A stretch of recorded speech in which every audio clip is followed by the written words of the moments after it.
Emmeline confronts Lord Damien at the tea party, demanding to know why he brought another woman to an event they were supposed to attend together. Desperate to salvage the situation, she reminds him that breaking their engagement threatens the political ties to the Marquis Garrett family. She reflects on the Garrett lineage's powerful magic and how her uncle's death left her as the sole direct heir to the family head. Since she possesses absolutely no magic, the marriage was arranged so Damien's strong power could protect the territory in her stead. Emmeline warns him that ending their engagement would completely nullify the succession plan essential for the family's future. She presses further, asking what will become of the frontier territory if the alliance between their families crumbles. Damien snaps at her to shut up, furious that she would speak so lightly of such weighty matters. Glaring with contempt, he asks if a useless girl without magic dares to lecture him. He turns his back on her in disgust, leaving Emmeline stunned by his unbelievable cruelty. She falls silent, realizing she offers nothing but her bloodline while the Marquis truly desires Damien's magic. The situation feels utterly ridiculous as the weight of her powerlessness settles in. The other women mock her openly, questioning who an incompetent girl thinks she is to talk back to Lord Damien. Emmeline stands humiliated as the crowd laughs, knowing this torment exists solely because she lacks power. Ignoring her completely, Damien leads his companion away to chat elsewhere. He pauses only to glare, asking how long she plans to stand there in his way. Emmeline clenches her fists and retreats, realizing she has no choice but to back down for the moment. She bows her head in defeat, apologizing to Damien for making him uncomfortable. While she only wants him to take responsibility for the house, Damien sneers and calls her pathetic.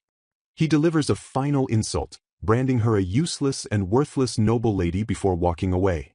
The cruel label of worthless noble lady strikes Emmeline deep, leaving her shocked. The surrounding nobles join the mockery, laughing that the title suits her perfectly while she blushes in shame. The chorus of worthless lady echoes around her as they brand her the shame of the Marquis family. Emmeline digs her nails into her palm, fighting to stay calm and not react to the abuse. Composing herself, she offers a polite goodbye and turns away from the sneering crowd. She walks away through the estate, telling herself she is used to being mocked by now. Although the laughter lingers in her ears, she forces herself to keep moving forward. Emmeline approaches the gate where her carriage awaits. The knight greets her, noting that she has returned quite early from the party. She recognizes him as Bart, her personal knight and loyal protector. Overwhelmed by the day's events, tears suddenly spill from her eyes as she looks at him. Bart is startled, his expression shifting to concern as he sees her distress. Emmeline covers her mouth, embarrassed to let him see her cry when she didn't mean to. Bart gently suggests they go home, offering her a way to escape the situation. Offering his hand with a warm smile, he helps her toward the carriage and tells her to watch her step. Emmeline realizes with relief that he isn't going to ask her anything about what happened. She accepts his hand, grateful for his silence and support. She thanks him internally, touched that he always treats her the same regardless of her status or failures. Wiping her tears, she smiles softly and agrees to head home. She steels her resolve, determining not to let this humiliation drag her down. The story shifts to the next morning at the Cresswell estate. Russell Cresswell chats happily at dinner, boasting that his sword instructor praised his skills and he will advance to harder lessons. Camilla Cresswell praises her son warmly while Viscount Ward Cresswell nods in approval, acknowledging Russell's hard work. The family laughs together in a warm bubble of happiness while Emmeline sits silently at the same table, completely excluded. Emmeline eats quietly, resigning herself to the fact that she is always treated as if she doesn't exist. She recalls a time when things were different and her life wasn't filled with this cold isolation. In her memories, her family was happy and her father was kind while her mother was still alive. After her mother passed, her father remarried immediately, and Russell's birth pushed Emmeline to the sidelines. She accepts the harsh reality that the talented Russell and her useless, magicless self are treated differently. Cutting into her food, she acknowledges that understanding the reason doesn't stop the treatment from hurting. Ward abruptly breaks the silence, demanding to know if she is listening and asking about her fiancé. Emmeline forces a polite smile, lying that there are no problems and apologizing for her silence. She knows that telling the truth about Damien's cruelty would only result in her being blamed for everything. Ward reveals he already knows she angered Lord Damien yesterday by speaking out of turn, having heard the rumors. He glares at her with intensity, demanding an explanation for why she caused such trouble. Camilla feigns shock and embarrassment, claiming she was speechless when she heard the news from an acquaintance. She scolds Emmeline for the disgrace, while Emmeline quietly murmurs that she has already apologized. Camilla cruelly laments the embarrassment of having such a worthless stepdaughter who brings shame to the family.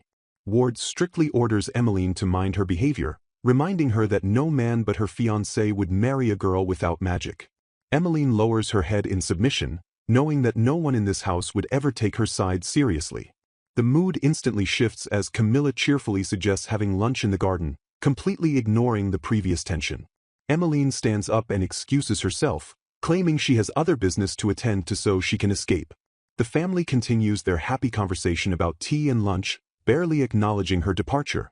She exits the room with a polite bow, telling herself she only has to endure this for a little while longer. Emmeline understands their only use for her is to secure the marriage to Damien so she can finally leave the house. She focuses on her duty to uphold her late mother's memory as the sole heir of the Garrett bloodline. Vowing not to fail the people of the frontier or her family, she steels her resolve to protect them. A maid greets Emmeline respectfully as she returns to the quiet safety of her own quarters. Alma and her brother Bart welcome her back, with Alma noting that her lady looks exhausted. Alma serves a cup of herbal tea, hoping it will help ease Emmeline's accumulated stress. Emmeline thanks them warmly, thinking that these two servants are the only people who truly care for her. Alma looks at her mistress with concern, hesitating before asking to speak her mind. She expresses her frustration, stating that she believes the Lord is treating Emmeline far too coldly. Emmeline tries to rationalize the abuse, insisting it is simply because she possesses no magic. Alma protests passionately, arguing that it is cruel for a father to treat his own blood daughter worse than a stranger. Emmeline smiles reassuringly, telling Alma not to worry because she got used to the treatment long ago. She explains that in a few months she will turn 15 and finally move to the Marquis household.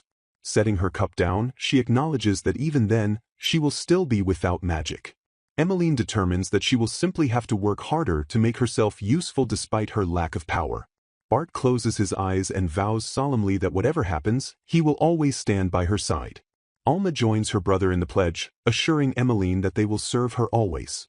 Emmeline looks at her loyal servants with gratitude, acknowledging that they have supported her for so long. She recalls how her late mother brought them into the home, cementing their place by her side ever since. Grasping her arm, she confesses that their presence is the only reason she can keep going. She smiles warmly, declaring that to her, they are like true siblings. Bart and Alma stand stunned, blushing slightly at their mistress's heartfelt declaration. Alma bows her head, asking forgiveness for her boldness while admitting they feel exactly the same way. Duty calls as Emmeline announces Damien's mother is calling, prompting Bart to prepare the carriage while Alma readies her attire. Emmeline reveals the summons is an invitation to a tea party. She physically shakes off her dread, telling herself she must keep her composure and not look downcast. Bart holds the carriage door open, watching intently as Emmeline steps inside. She flinches as emotions surge, but quickly snaps at Bart to just bring out the carriage, insisting it is nothing. Bart stares silently after her, his expression darkened by deep concern. Outside, Alma observes that attending the party is walking into torment, noting how Emmeline puts on a brave face. Bart grimly adds that even if she goes to the Marquis household, nothing will change for the better. He envisions her kneeling on the floor, knowing she will only keep being mocked for having no magic. Frustration eats at him as he admits there is truly nothing more he can do to help her. Bart clenches his fist in self-loathing, cursing his own powerlessness as disgraceful. Alma looks at him with understanding, quietly agreeing with his painful assessment. A silent narration reveals that Bart has loved his lady ever since they were children. The carriage rattles away as Alma bows, wishing her lady safe travels. Inside the moving carriage, Emmeline steels her resolve, focusing on her duty to protect the frontier. She sits with dignified poise, determining that she must do whatever she can despite the odds. The story continues at the Bonham estate, where the title declares the start of the second chapter involving the incompetence and the lady. Lady Celia Bonham immediately sets a hostile tone, announcing coldly that her son will not be coming today either. Celia blames Emmeline entirely for the fiancé's absence and the resulting awkwardness, forcing Emmeline to apologize amidst the trials. Despite the cold reception, Emmeline maintains her composure and politely states she is simply grateful for the invitation. Celia complains that the tea party, ostensibly held to strengthen ties, has become rather dull because of Emmeline's presence. She cruelly speculates that Damien isn't showing his face because he is undoubtedly busy trysting with other women. Emmeline tries to shift the mood to maintain good terms, wondering internally if Damien ever thinks of the shame he brings upon his house. Attempting to diffuse the tension, Emmeline compliments the estate, noting that the gardens are always a stunning sight to behold.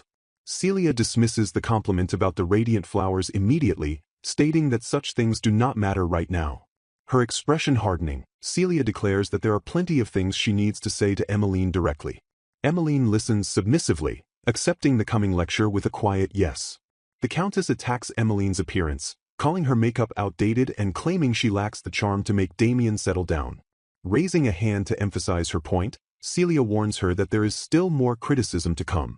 She accuses Emmeline of meddling in affairs she shouldn't and lacking basic refinement, questioning why anyone would want such a fiancé. Emmeline promises to do her best, but Celia smugly retorts that she must make an effort if she doesn't want to be cast off. Internally, Emmeline admits she struggles with refinements because no one taught her, yet she wonders if her previous words were truly wrong. When Celia presses her for a response, Emmeline denies having anything to say despite looking like she wants to object. She steels herself, repeating the internal mantra that she must not talk back to her hostess. Emmeline resolves to endure the verbal abuse with a smile, no matter what insults are thrown her way. Suddenly, Cameron Bonham intervenes, questioning if her mother is truly being remorseful. The narrative introduces Cameron Bonham, the eldest daughter, who warns that her mother will make Emmeline feel bad. Cameron chides her mother for placing all the blame on Emmeline and then compliments Emmeline's beauty. She seemingly defends Emmeline, noting that her brother's behavior shows absolutely no regard for his fiancée. Emmeline is stunned, wondering if Cameron is actually standing up for her. Cameron reveals her arrogance, laughing that as the fourth prince's fiancée, she could handle the situation far better than Emmeline. She mocks Emmeline for never being courted and calls her simply terrible with men. Realizing Cameron only wants to boast and mock her, Emmeline denies the insults while Cameron continues to snicker. Emmeline decides to play along for the sake of the engagement, knowing a breakup would trouble everyone. The other ladies chime in, praising Cameron for being chosen among so many noble women. Cameron preens, stating it is only natural for a talented and beautiful daughter like her to be selected. She laughs cruelly, contrasting herself with a certain someone who has nothing but a bloodline to boast of. As the group laughs at Emmeline's expense, she stands silent and humiliated by Cameron's excessive mockery. Cameron scoffs that the Bonham duty is to serve the crown, while Emmeline's duty is merely to struggle in the dirt of the frontier. Leaning in close and touching Emmeline's hair, Cameron smiles with malicious intent. The words hang in the air as Cameron begins her final insult with the description of a remote place. Cameron finishes the thought with a sneer, declaring that a rural backwater like that suits Emmeline perfectly. The shock of the insult ripples through the air, leaving the room in a state of stunned disbelief. Emmeline realizes they are not just mocking her, but insulting the frontier itself and the sacred duty of the Marquis family. She sees clearly that the Bonham family holds no respect for the role Damien is meant to inherit or the weight of that responsibility. Trembling with realization, she asks herself how she can possibly entrust her future to people who despise her legacy. Flustered by a sudden social confrontation, the noblewoman struggles to maintain her composure while another lady questions her obvious distress with a teasing smile. Resigning herself to a difficult fate, she internally admits that without magic to protect the frontier, she has no choice but to rely on Damien's strength despite the cost. Masking her inner turmoil with a practiced and polite smile, she excuses herself from the suffocating conversation to escape the prying eyes. The moment she steps away, her facade crumbles into exhaustion as she admits she was too upset to even force a smile for the crowd. Her loyal guard Bart approaches as she laments the heavy burden of bearing her struggle alone with no one to rely on for support. Determined not to worry her protector, she hides her pain, though Bart immediately senses something is wrong and asks if she is all right. She lies that the event went smoothly, but Bart sees through the deception and keenly notes that Lord Damien was absent from the gathering. Realizing the neglect, Bart deduces with frustration that Damien must have been with another woman instead of attending to his duty. Bart seethes with anger, but she insists that complaining is useless and she must endure the humiliation to keep the engagement intact. As she prepares to board the carriage, Bart stops her with a hesitating but intense question regarding her state of mind. She pauses, taken aback by the sudden seriousness and lack of formality in his expression. Bart confronts her directly, demanding to know if she truly intends to keep accepting this cruel mistreatment forever without fighting back. Stunned by his outburst, she wonders in silence if his intense reaction stems from genuine anger towards her situation. Unable to hold back his feelings any longer, Bart firmly declares that he cannot accept seeing her treated this way. He lists the indignities she suffers, from being made a laughingstock to being ignored and looked down upon simply because she lacks magic. Shouting with raw emotion, Bart grabs her attention and asks why she must suffer in silence when she doesn't have to endure it. Overwhelmed by his intensity, she stammers and looks away, whispering that she cannot accept breaking the status quo. She stares at him in confusion, unable to comprehend why he would challenge the way things are. She explains that she chose to kill her heart because it is only natural for a non-magic user to be treated coldly in this world. Despite her logical defense, a crack forms in her resolve as she whispers a contradiction to her own accepted fate. Gazing at his back, she internally questions why he is getting so angry for her sake when she has already given up on herself. She realizes with fear that if he continues to show her such warmth and protection, her emotional walls will shatter. Tears threaten to spill as she acknowledges that his kindness will make her cry again, breaking the numbness she cultivated. Bart gently touches her hair, murmuring that he cannot bear to keep watching her suffer like this any longer. Clenching his fist in frustration, he struggles to contain the overwhelming urge to save her from her miserable reality. In a moment of raw honesty, he blurts out that he would rather just take her away somewhere far from here. Shocked by his own words, he immediately freezes and asks for forgiveness while she stands there wondering what he truly meant. Regaining his composure, Bart offers a gentle, inviting smile and suggests they head back to the estate. Still processing the emotional moment, she hesitantly agrees and reaches out to take his offered hand. As their hands connect, she focuses entirely on the comforting warmth radiating from his palm against hers. Overwhelmed by the intimacy of the moment, she finds herself unable to look him in the eyes as she enters the carriage. The ride becomes a blur as she finds herself obsessively thinking about his earlier suggestion to leave everything behind. Her mind wanders to a vivid fantasy of living peacefully with Bart, just the two of them in an unknown place. Snapping back to reality, she chides herself for entertaining such a scandalous and impossible thought. A deep blush spreads across her face as the weight of her daydream settles in and flusters her. Covering her mouth to hide her expression, she trembles and asks herself what this confusing new feeling is. Softly, she whispers Bart's name, realizing her heart has started to change in response to his care. Emmeline sits at her desk in the Cresswell residence, sighing deeply as she finds herself completely unable to focus on her studies. Her mind drifts back to Bart's tender words, wishing he could whisk her away to somewhere safe. No matter how hard she tries to study, his voice echoes in her head and refuses to leave her be. Deciding to take a break, she reaches for a bell to summon Alma but clumsily knocks over the inkwell. Horror washes over her as the black liquid spreads across the desk, ruining the open book in front of her. She stares helplessly at the stained pages, feeling like a failure even in the safety of her own room. Amidst the mess, a sudden realization strikes her that she has fallen in love with her personal knight, Bart. Shame floods her cheeks as she recalls sobbing in front of him, dying of embarrassment at the memory. She realizes she can no longer take his hand casually now that she understands the true weight of her feelings. As she frantically tries to clean the ink, she wonders anxiously what Bart thinks of her after her emotional display. Bart suddenly enters the room, startling Emmeline so much she lets out a yelp as he asks if she is hurt. He explains that the Viscount summoned Alma, so he came to check on her and immediately offers to clean the mess. Panic rises in her chest as she refuses his help, desperate to hide her flustered face from him. Bart watches her flee the room with a confused expression, unsure why his lady is acting so strangely. Emmeline rushes into the garden to cool her head, cursing herself for making such an obvious and awkward escape. She stops in her tracks, realizing just how suspicious her sudden departure must have appeared to him. Voices from the hallway catch her attention, revealing mates gossiping about their shared interest in Bart. Emmeline freezes, her heart pounding as she realizes she is not the only one who sees his appeal. The maids gush over his handsome face and incredible sword skills, calling him the most promising knight. It dawns on Emmeline for the first time that her personal knight is actually quite popular among the staff. She listens silently, her hands clasped tight as the conversation takes a more serious turn. One of the maids chastises the others, telling them they don't understand the reality of Bart's situation. She points out that because Bart serves Emmeline directly, he can never expect a glittering career or future. The words strike Emmeline like a physical blow, widening her eyes in shock at the harsh truth. The other maids fall silent, agreeing somberly that his potential is being wasted in his current role. They lament that he plans to play bodyguard forever when he is skilled enough to join the royal guard. Their pity for poor Bartsama stings Emmeline, especially when they mention he is stuck with the incompetent lady. The cruel verdict is delivered that it is as if the lady has stolen his life and future from him. Emmeline stands devastated in the garden, questioning if her presence is indeed a cage that traps him. She wonders if she should release him from her service to let his talent flourish as it deserves. A painful realization hits that she has been clinging to him to avoid facing her incompetent life alone.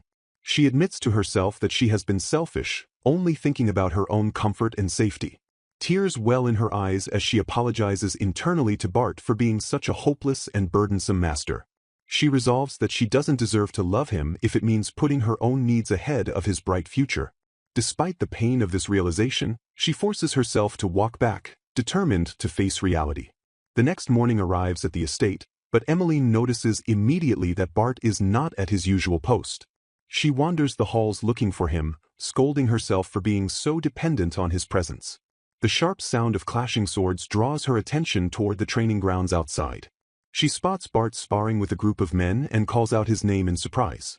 To her absolute shock, crackling energy surrounds his blade, making her wonder if she is seeing magic. Bart strikes with lightning speed, declaring his opponent too slow as he dominates the training session. His eyes narrow with intense focus, channeling his power into the strike without hesitation. The opponent yields in defeat while Emmeline watches in awe, blushing as she realizes no one can beat Bart. She stands captivated by his strength, her heart pounding in her chest as the duel concludes. Bart notices her presence and greets her politely, confirming he has been training hard since morning. He vows that he must get stronger specifically to protect her, affirming his dedication to her safety. Emmeline hesitates, shifting the topic to something that has been weighing on her mind. She asks directly if he has nobles among his ancestors, sensing something unusual about his abilities. She explains that she saw his magic leaking during the fight, leading her to suspect noble blood. Bart admits he was born with a tiny trace of magic, though not enough to use like the nobility, so he adapts it for combat. Emmeline accepts his explanation simply, processing the revelation about his hidden power. A gentle, appreciative smile spreads across her face as she looks at him with warmth. She praises him for always being so dedicated, while he silently struggles with his deeper feelings. Internally, Bart swears he would never hand her over to a trash man like Damien, wishing he were truly a noble. Emmeline catches him murmuring and asks if he said something, breaking his train of thought. He quickly covers his slip with a smile, assuring her it was nothing. As they walk, Emmeline thinks that Bart, possessing both sword skill and magic, shouldn't be stuck at her side. She ruthlessly reminds herself that harboring romantic feelings for Bart is pointless. Duty binds her, as she recalls she must marry Damien to preserve the Marquis bloodline. Her eyes betray a deep sadness as she resigns herself to the path laid out for her. Suddenly stopping, she turns back to Bart with a burning question she needs to ask. She asks him if he is truly fine with things remaining exactly as they are. The atmosphere grows heavy as the unspoken tension between their stations lingers in the silence. A moment of stillness passes, emphasizing the gravity of the potential change in their relationship. Bart looks at her with a confused smile, asking her to repeat herself. She tells him that he does not have to accompany her to the Marquis house. Their conversation is interrupted by the maid Alma, who runs in breathless and panicked. Alma announces the shocking news that Lord Damien is here and demands to see Emmeline immediately. Emmeline freezes in disbelief, questioning why Damien would be here now. Noting he has never visited before, she wonders about his timing but orders him to be shown in. Entering the parlor, she finds Damien relaxing on the sofa as he greets her with a casual hello. He claims he has come to clear up a misunderstanding, setting a tense tone for the encounter. Damien arrives with a smug smile, claiming he has come specifically to clear up a misunderstanding with her. Emmeline is bewildered by his sudden appearance, noting that he has never once visited her estate before until this very moment. Damien feigns ignorance about past events, asking what misunderstanding occurred while Emmeline stands nervously beside her guard. He condescendingly suggests she misunderstood the tea party, emphasizing that he traveled all this way just for her sake. Damien explains that the lady he brought was extremely sociable and he simply wanted Emmeline to learn from her example. Emmeline realizes he only came to protect his own image, fearing that letting her apologize alone would damage his reputation. He scolds her for never trying to entertain him, demanding to know why she won't make an effort when he goes out of his way for her. Emmeline clenches her hands, knowing the expected response is to apologize and promise to try harder. However, she freezes, realizing that while her old self would have submitted, she cannot bring herself to say those words now. Damien stares her down coldly, impatiently commanding her to say the apology he expects. Standing beside Bart, Emmeline admits deep down that she still hasn't given up on him. She immediately shakes her head, telling herself that thinking that way is wrong and she must suppress those feelings. Steel resolves within her as she questions if she would really abandon the frontier for a hopeless love, telling herself to stay strong. She clasps her hands tightly, resolved to do what must be done, while Bart whispers her name in concern. Emmeline begins to address Lord Damien to ask for forgiveness, but suddenly her voice falters. Damien asks what is wrong as Emmeline sways unsteadily, clutching her head as a sudden pain strikes her. A sharp throb pierces her mind and her vision snaps as a realization or memory forces its way through. She recalls a vivid memory of her mother on a sickbed, urging her to never forget a crucial piece of advice. Damien yells at her not to ignore him, oblivious to the distress clearly visible on her face.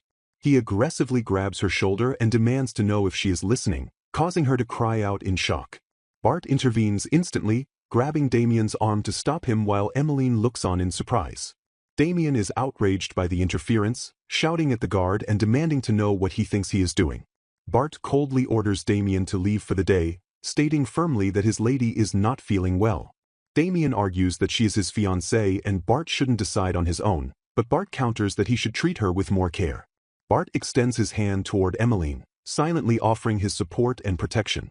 He sweeps her up into a princess carry, holding her close while flowers seem to bloom in the atmosphere around them. Emmeline blushes intensely, her heart pounding in her chest as she looks up at Bart's determined face. Bart gently announces that he will take her to her room, ignoring Damien's presence. He dismisses Damien by telling him to leave and advises Emmeline to rest for a while.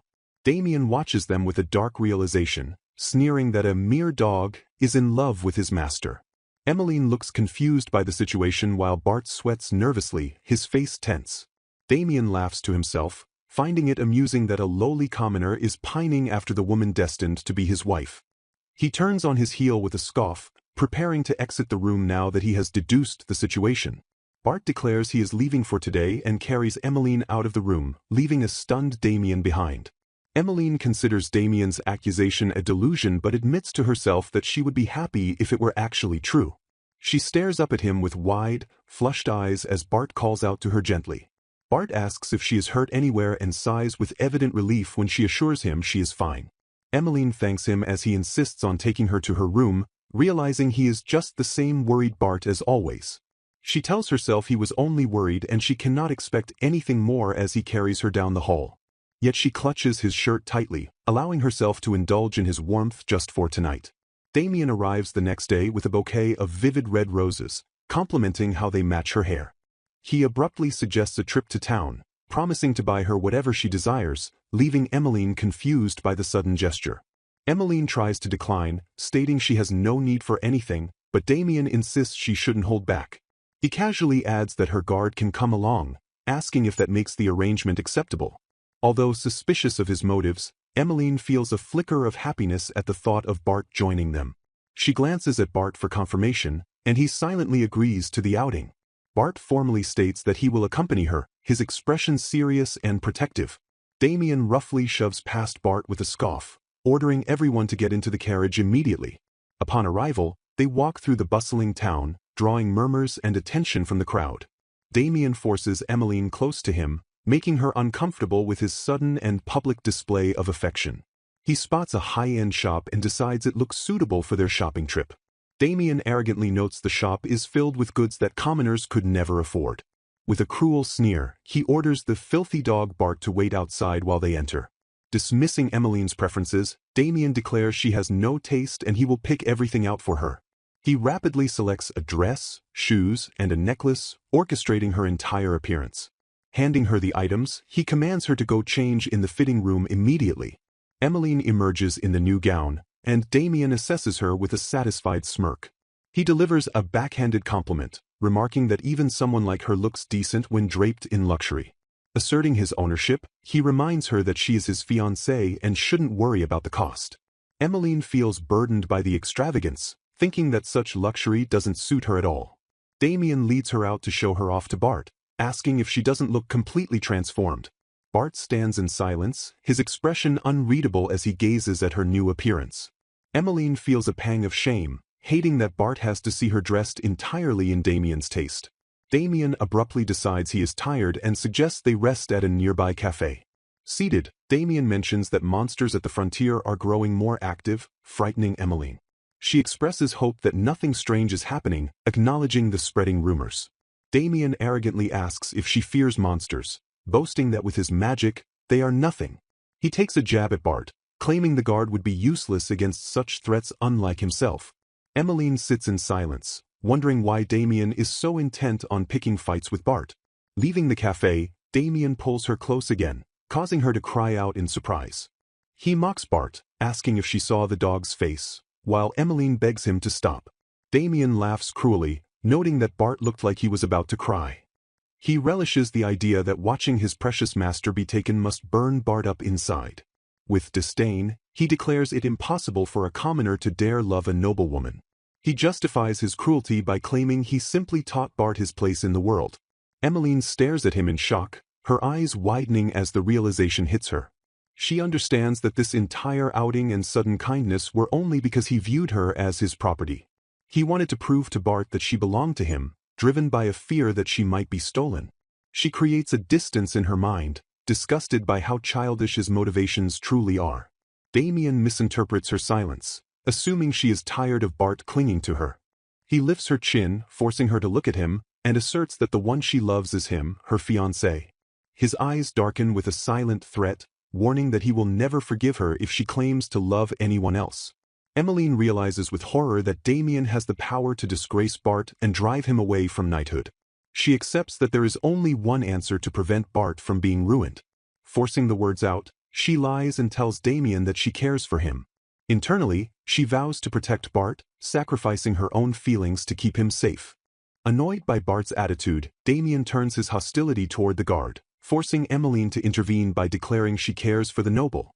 She resolves to obey Damien as his fiancé, realizing that bearing her feelings is the only way to protect Bart from his wrath. Emmeline bids a formal farewell, and the scene shifts to a few days later where a carriage awaits in the courtyard. Maids whisper in the background, noting with concern that the lady must be exhausted from attending so many consecutive outings. Bart listens in silence as a maid questions why Lord Damien insists on inviting Emmeline out every single day. Upon their return, Bart steps forward and extends his hand to help Emmeline down from the carriage. Emmeline freezes in hesitation as Bart politely asks if he may have her hand. She realizes with dread that if she takes his hand now, she will lose the strength to hold back her surging feelings. Steeling her heart, she sharply pulls away and ignores his offered hand completely. Bart looks stunned as Emmeline walks past him, coldly stating that there is no need for his assistance. She retreats into her room and shuts the door, leaving Bart standing alone in the hallway. Bart remains motionless in the corridor, his expression hidden in shadow as the rejection sinks in. Later, while having her hair brushed, Emmeline sits in a heavy silence that prompts her maid to speak. The maid hesitantly asks for permission to ask a question, sensing the gloomy atmosphere. When Emmeline inquires why, the maid asks if her brother Bart has somehow offended the lady. She explains that she couldn't help but notice how incredibly awkward the two of them looked together earlier. The maid reveals that Bart has been acting like he lost his soul, wandering around completely absent-minded lately. Emmeline admits to herself that she has been deliberately avoiding any conversation with him for days. She knows that if she interacts with him, her resolve to keep her distance will inevitably crumble. Aloud, she quickly denies the maid's suspicion, insisting that Bart has done absolutely nothing wrong. Turning away, she tells herself that the only one at fault is her own weak self. Damien clicks his tongue in irritation during another shopping trip, criticizing her lack of taste as pointless. The next day, Emmeline endures yet another shopping excursion, wondering in despair how long this torture will continue. As they walk, Townspeople whisper anxiously about rumors that monsters are becoming more active near the frontier. Panic suddenly erupts as people scream that a shop is being attacked, realizing the rumors are true. In the chaos, Emmeline loses her footing and collapses hard onto the cobblestone street. Instead of helping her, Damien glares down in anger and demands to know what she is doing. Emmeline clutches her throbbing ankle, but Damien calls her pathetic and orders her to get up immediately.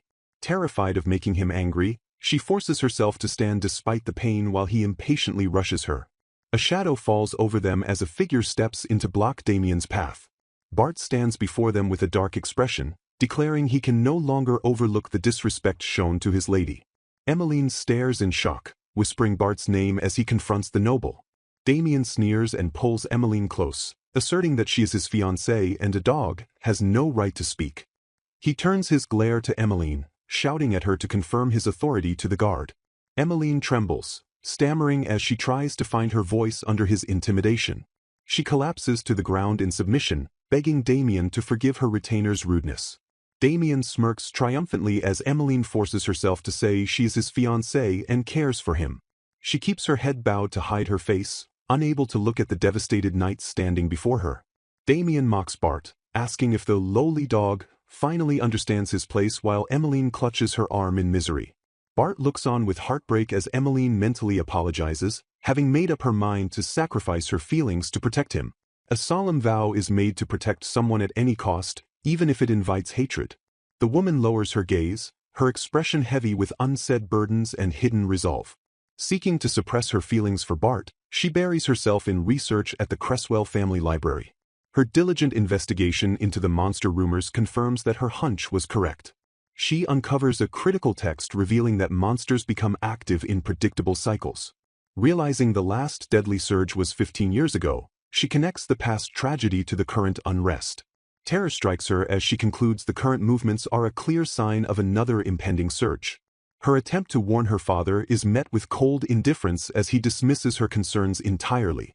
He belittles her role to merely bearing children for the frontier house and orders her to leave matters to Damien. With a harsh glare, he warns her not to interfere in affairs that do not concern her. Resigned to his stubbornness, she realizes that no matter what she says, he will not listen. Admitting her powerlessness without magic, she apologizes and retreats from the room. Though Marquis Garrett lives too far away for immediate help, she refuses to simply sit by and do nothing. Arriving at the Bonham estate, she clings to a slim hope and decides to consult Damien directly. Damien reacts with confusion and skepticism when she questions him about the monster activity. He scoffs at her concerns, declaring that monster hunting is a job for knights rather than the heir. His indifferent attitude confirms her worst fear that he views the threat as completely irrelevant to him. The mother interrupts sharply, furious that such nonsense is ruining Damien's rare presence at tea. Struggling to stay calm, she is baffled that her urgent warning is being dismissed as mere nonsense. She presses on, reminding them of the devastating loss of life during the surge 15 years ago. Undeterred, she points out that even the Bonham family suffered victims in that past tragedy. Desperate to prevent history from repeating itself, she tries to reason with the visibly agitated woman.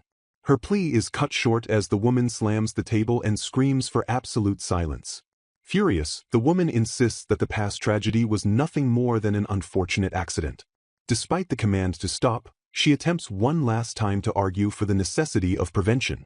The tea party is abruptly ended as the mother drags Damien away, disgusted by the mention of the past. Damien is pulled from the room, leaving her calling out helplessly to his retreating mother. Another lady remarks on the blunder as Damien vanishes, leaving a stunned silence in his wake. Lady Cameron chides her for being cruel enough to reopen the mother's painful old wound. She reveals the shocking truth that the father's elder brother and his entire family were victims of that surge. The mother had desperately tried to stop them from returning to their lands as the monster attacks intensified. Tragically, they ignored the warnings and were killed by monsters along with their son. It becomes clear that the mother lives with the deep, haunting regret of failing to stop them. Lady Cameron insults her intelligence, pitying the mother for having such a thoughtless future daughter-in-law. Left alone, she wonders if reopening that wound truly warrants such an explosive reaction. Suspicion grows that there might be a hidden reason the mother wants the incident buried. Later that night, she sits at her desk when a voice suddenly calls out to her. Bart approaches her quietly, asking if she has a moment to spare. He apologizes for the intrusion, noting how long it has been since they spoke alone. He delivers the shocking news that as of today, he has been dismissed from his duty as her guard. Bart drops a bombshell declaration, announcing that as of today he has been dismissed from his position as her guard. Emmeline freezes in sheer disbelief, her mind struggling to process the sudden termination of their bond. He reveals his plan to head straight for the frontier to join the dangerous monster subjugation squad. Emmeline desperately asks why he would do this so suddenly, while Bart admits he has been considering it for a long time. Internalizing his frustration, Bart clenches his fist and laments his own powerlessness. He explains that since he cannot fulfill his basic duty to protect her here, he will go where he can eliminate threats directly. A sad smile touches his lips as he asserts that fighting there is the only thing he is truly capable of doing. Emmeline stares at him in horror, her heart screaming his name as the reality of his departure sinks in. She is terrified by the thought of him fighting monsters, knowing that the battlefield could easily cost him his life. Staring into the mirror, she tells herself that he has done nothing wrong to deserve such a fate. Tears well up in her eyes as she realizes he is being forced away solely because of her own situation. She reaches out a trembling hand into the empty air, silently begging him not to go. Bart stands before her with a pained expression, thinking that he cannot allow himself to drag her down any further. He apologizes for his weakness and assures her again that she has done absolutely nothing wrong. Emmeline denies his self-blame, shaking her head as she insists that his reasoning is not true. Bart looks away, his heart heavy with the unspoken truth that all he ever wanted was to keep her safe. Emmeline realizes this separation is inevitable, but a small hope flickers that it might mean something else. She whispers his name, her voice thick with emotion as she gazes at the man she loves. Bart silently pleads for her not to say the words, terrified that he might lose his resolve. He confesses that he knows there is no future where he can stand proudly by her side. Emmeline covers her mouth to stifle a sob, knowing that if he continues, she will start believing in a hopeless dream. Bart kneels and kisses her hand in a gesture of eternal fealty, vowing that his loyalty will belong to her forever. He stands and turns away, bidding his lady a final, heartbreaking farewell. Emmeline reaches out desperately as his figure retreats down the long, empty hallway. She stands alone in the corridor, tears streaming down her face as she cries out his name one last time.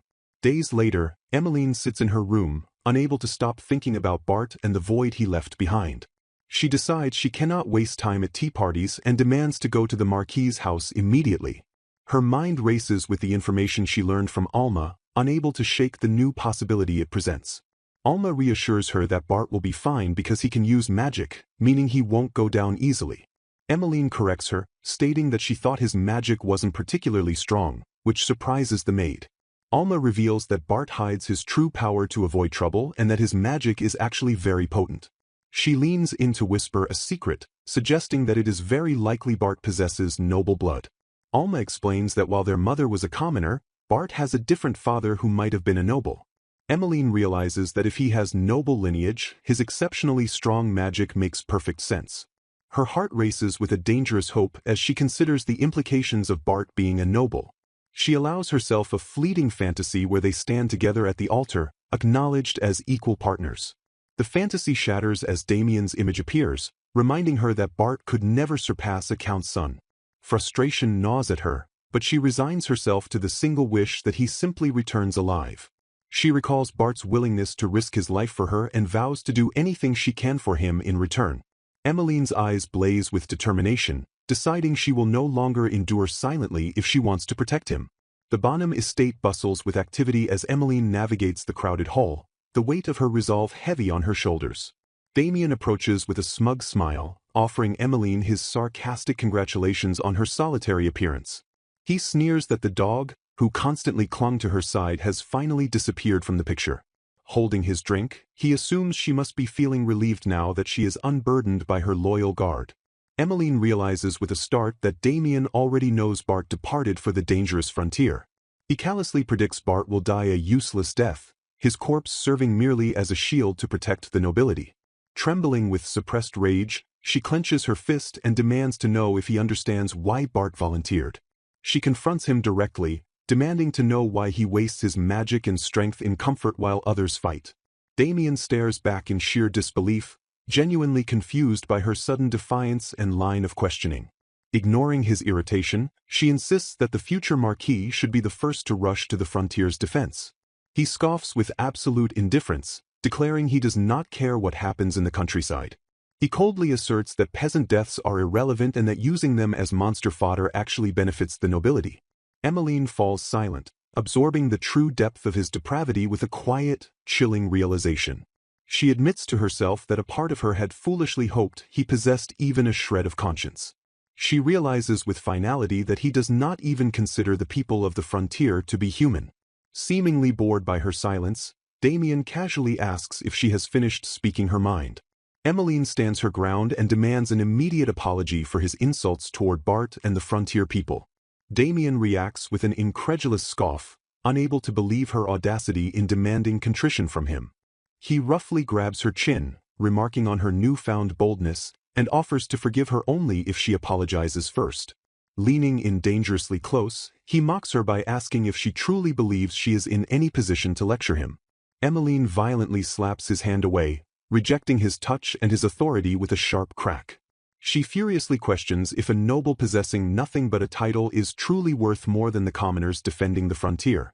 Damien stands frozen in shock, his composure shattering as the wine glass slips from his grip. Recovering his voice, he screams in outrage that she would dare to talk back to him.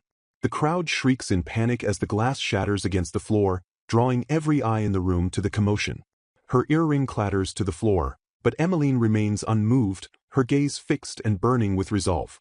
Terrified by the intensity of her glare, Damien stammers as she drops her necklace, declaring it her final answer. She delivers the final blow, telling him to his face that he is utterly unworthy of becoming the Marquis of the Frontier. Emmeline's quiet fury finally erupts as she declares Damien unworthy of becoming the Marquis of the Frontier. Damien is stunned by her defiance, demanding to know how far she intends to humiliate him with this behavior. She boldly announces that this time she will annul their engagement for good, despite his claims of insolence. Damien grabs her arm in a rough grip, shouting that her behavior is unbelievable. He warns her not to get cocky, confused by what has suddenly gotten into her. Screaming with rage, he claims a useless woman like her should be grateful he agreed to marry her. Emmeline stares at him coldly, realizing he is a fool who will never understand her true feelings. She clutches her dress, admitting she once thought she had no choice but to endure his insults. With a calm gaze, she tells him directly that she is not worthy of him. Damien is baffled as she apologizes for foolishly depending on him to protect the frontier all this time. She takes a breath, stating, therefore, as she prepares to deliver her final verdict.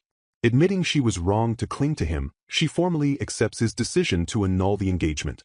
She smiles with genuine relief, thanking him for everything before turning to leave. Damien is left speechless as she walks away, stammering for her to wait. The onlookers watch the scene unfold with shock and whispered gossip about the annulment. Damien reaches out desperately, shouting for her to stop and listen to him.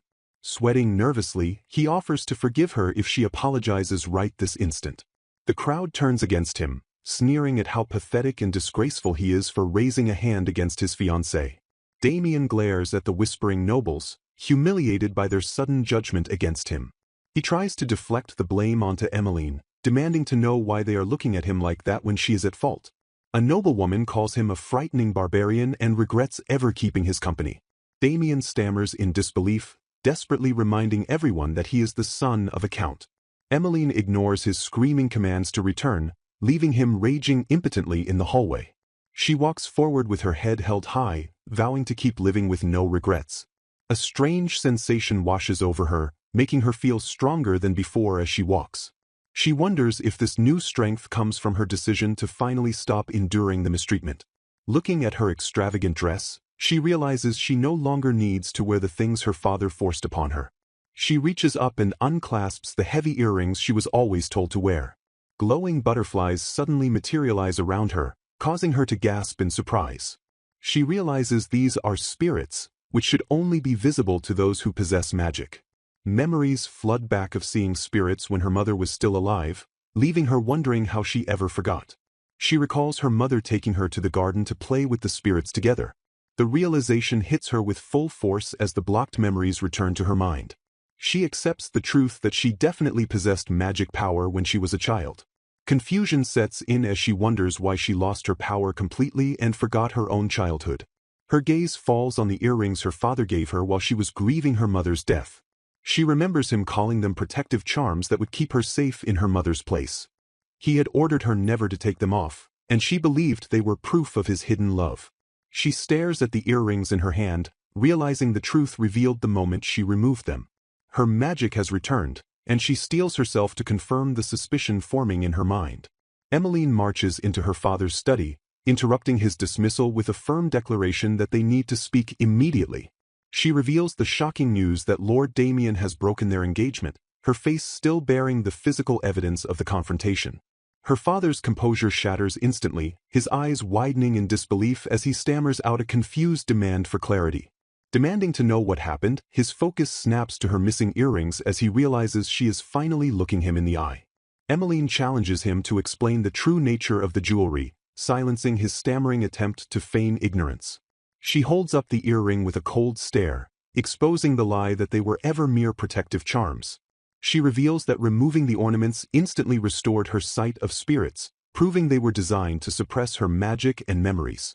Confronting him with the truth, she accuses him of orchestrating the deception to strip her of her magical identity. Furious, he slams his fist onto the desk and screams about the suffering her magic has caused him. He launches into a tirade, insisting that a woman's only path to happiness lies in serving a husband and bearing children. He finally admits the root of his fear, confessing that her magic was far too powerful to be left unchecked.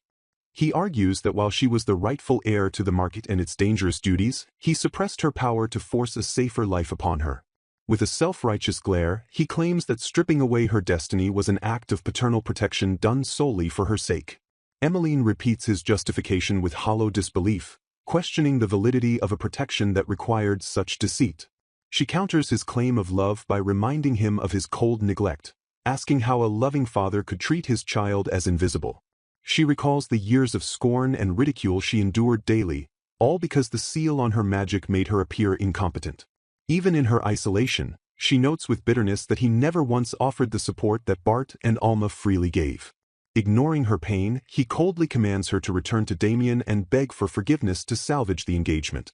Rejection hardens in her eyes as she clutches her chest, realizing that his controlling manipulation is nothing close to love. She acknowledges his misguided perspective but stands firm, declaring that from now on, she alone will define her happiness. Summoning a glowing spirit butterfly, she announces her resolve to head to the market and fight monsters with her restored magic.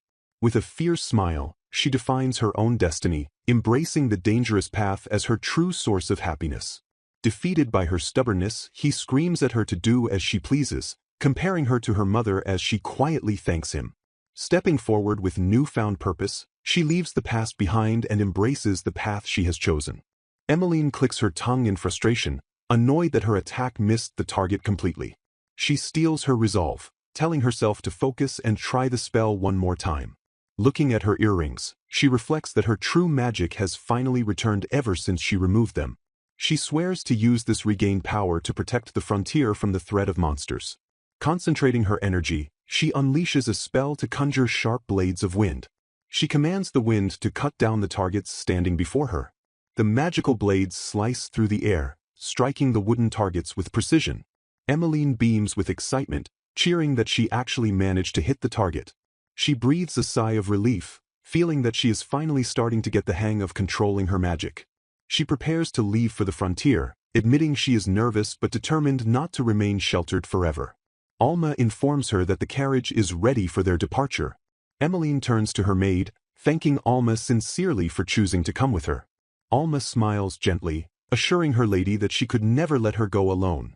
Emmeline feels a pang of guilt for dragging her into a place overrun with monsters, but feels glad she is there. Alma insists she is happy just to stay by Emmeline's side, asking her not to apologize. She affirms that her lady's happiness is her own happiness as well. Alma holds her hand, asking to share in her worries even if just a little. Tears well up in Emmeline's eyes as she expresses how truly grateful she is for Alma's presence. Emmeline explains that her father refused her request for guards, leaving only Alma and the coachman to accompany her. She realizes that to her father, She is nothing more than a worthless daughter and a burden.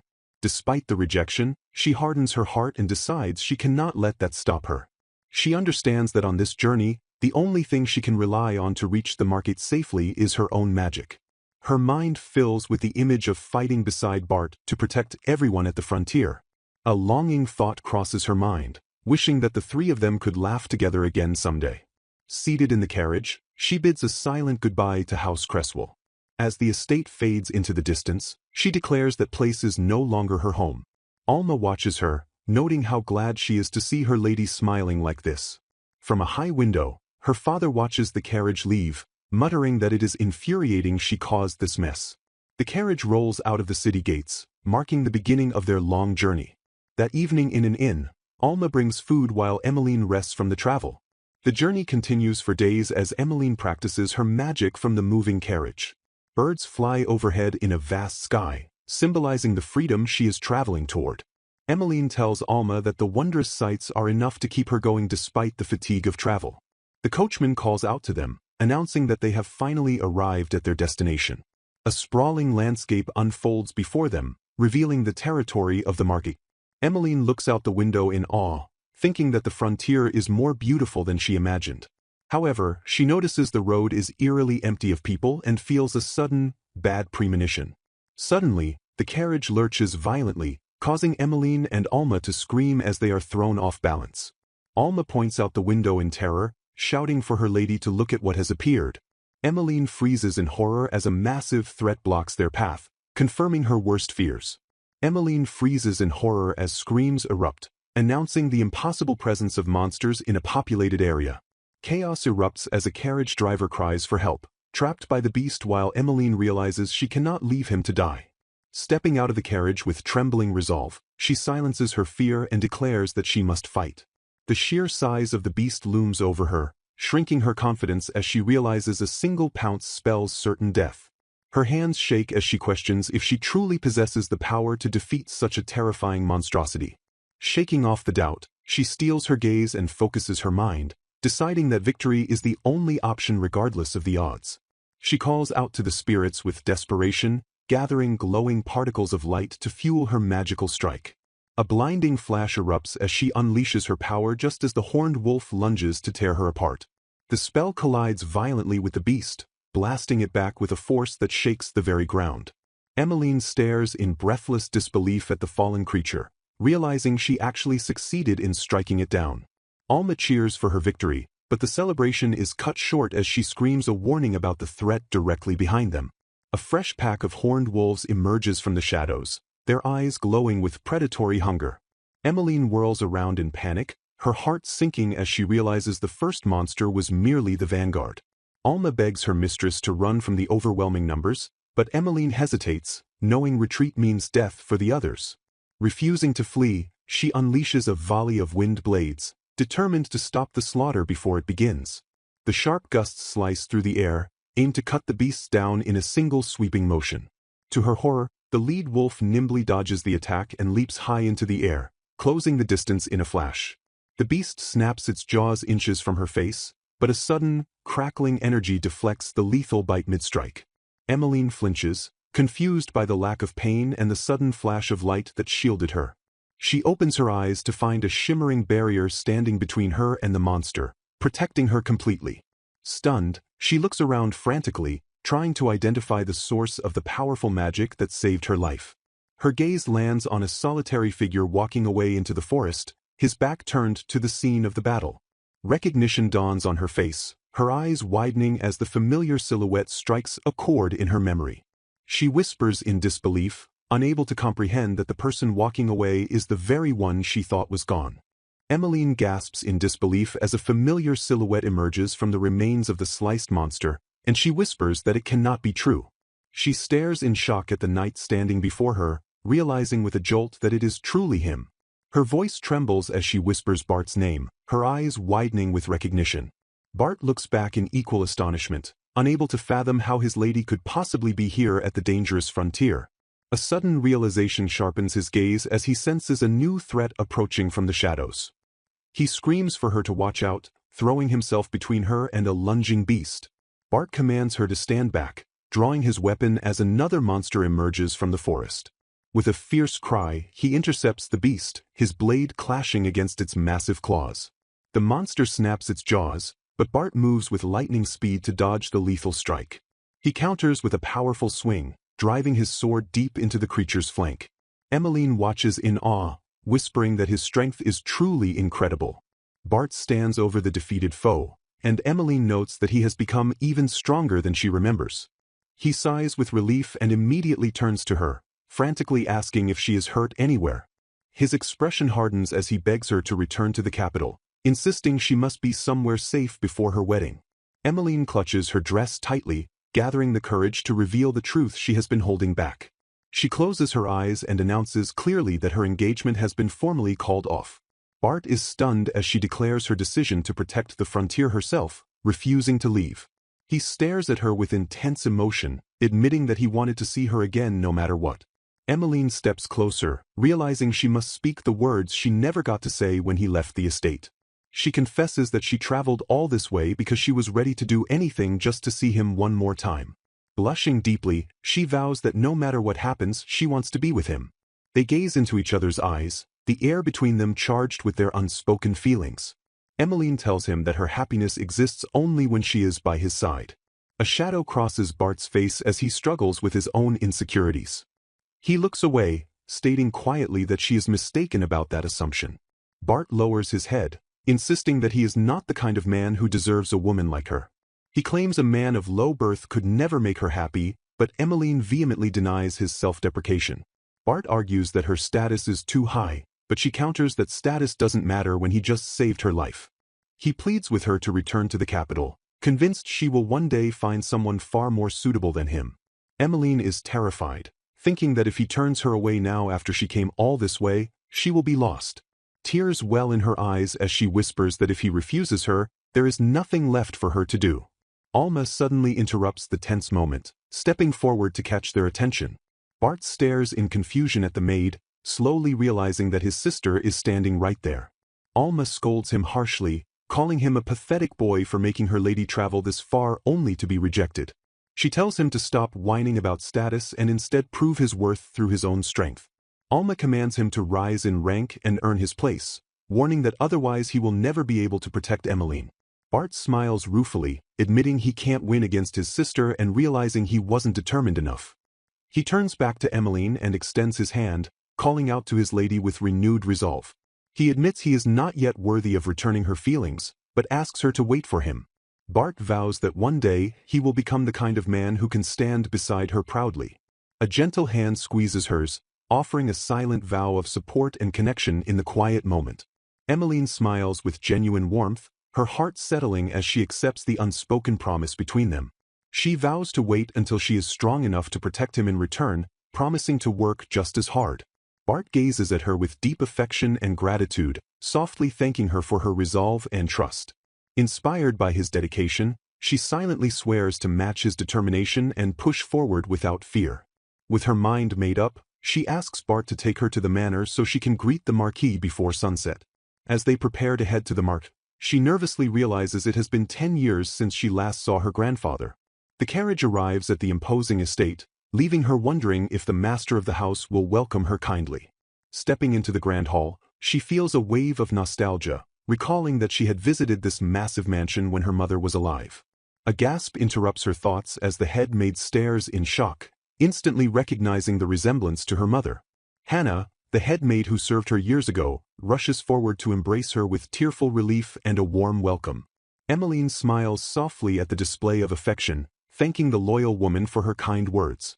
The maid wipes her tears, overwhelmed with happiness to see that her lady has returned safely to where she belongs. Turning to Bart, Emmeline confirms his appointment as a knight there while the maid hurries off to inform the master.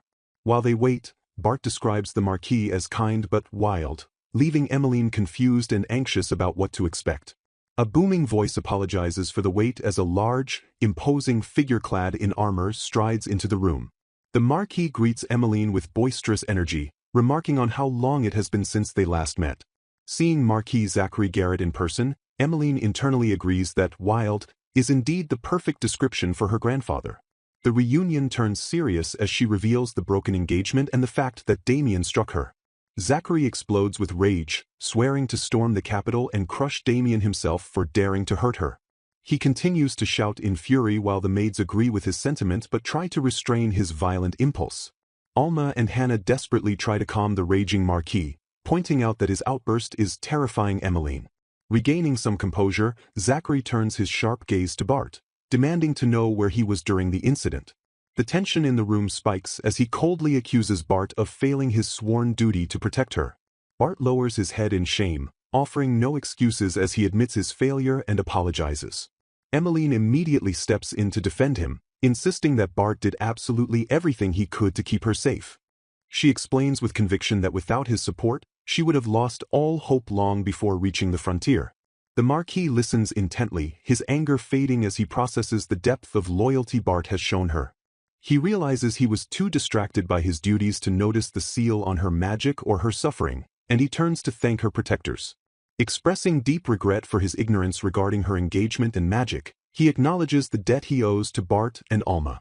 To everyone's shock, the proud Marquis bows his head low, offering a sincere and humble apology to his granddaughter.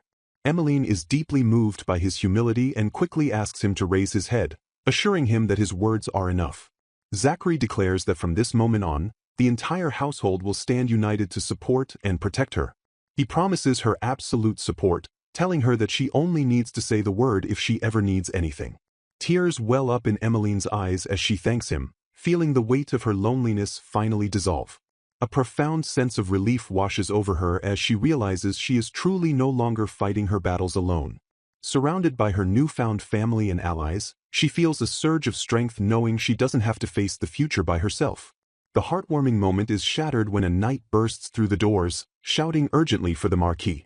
The messenger delivers the terrifying news that a powerful monster has breached their lands and is attacking. Emmeline's expression shifts from peace to shock, the reality of the frontier's danger crashing back into her life. News breaks that a powerful monster has breached the frontier, causing immediate alarm among the group gathered in the hall.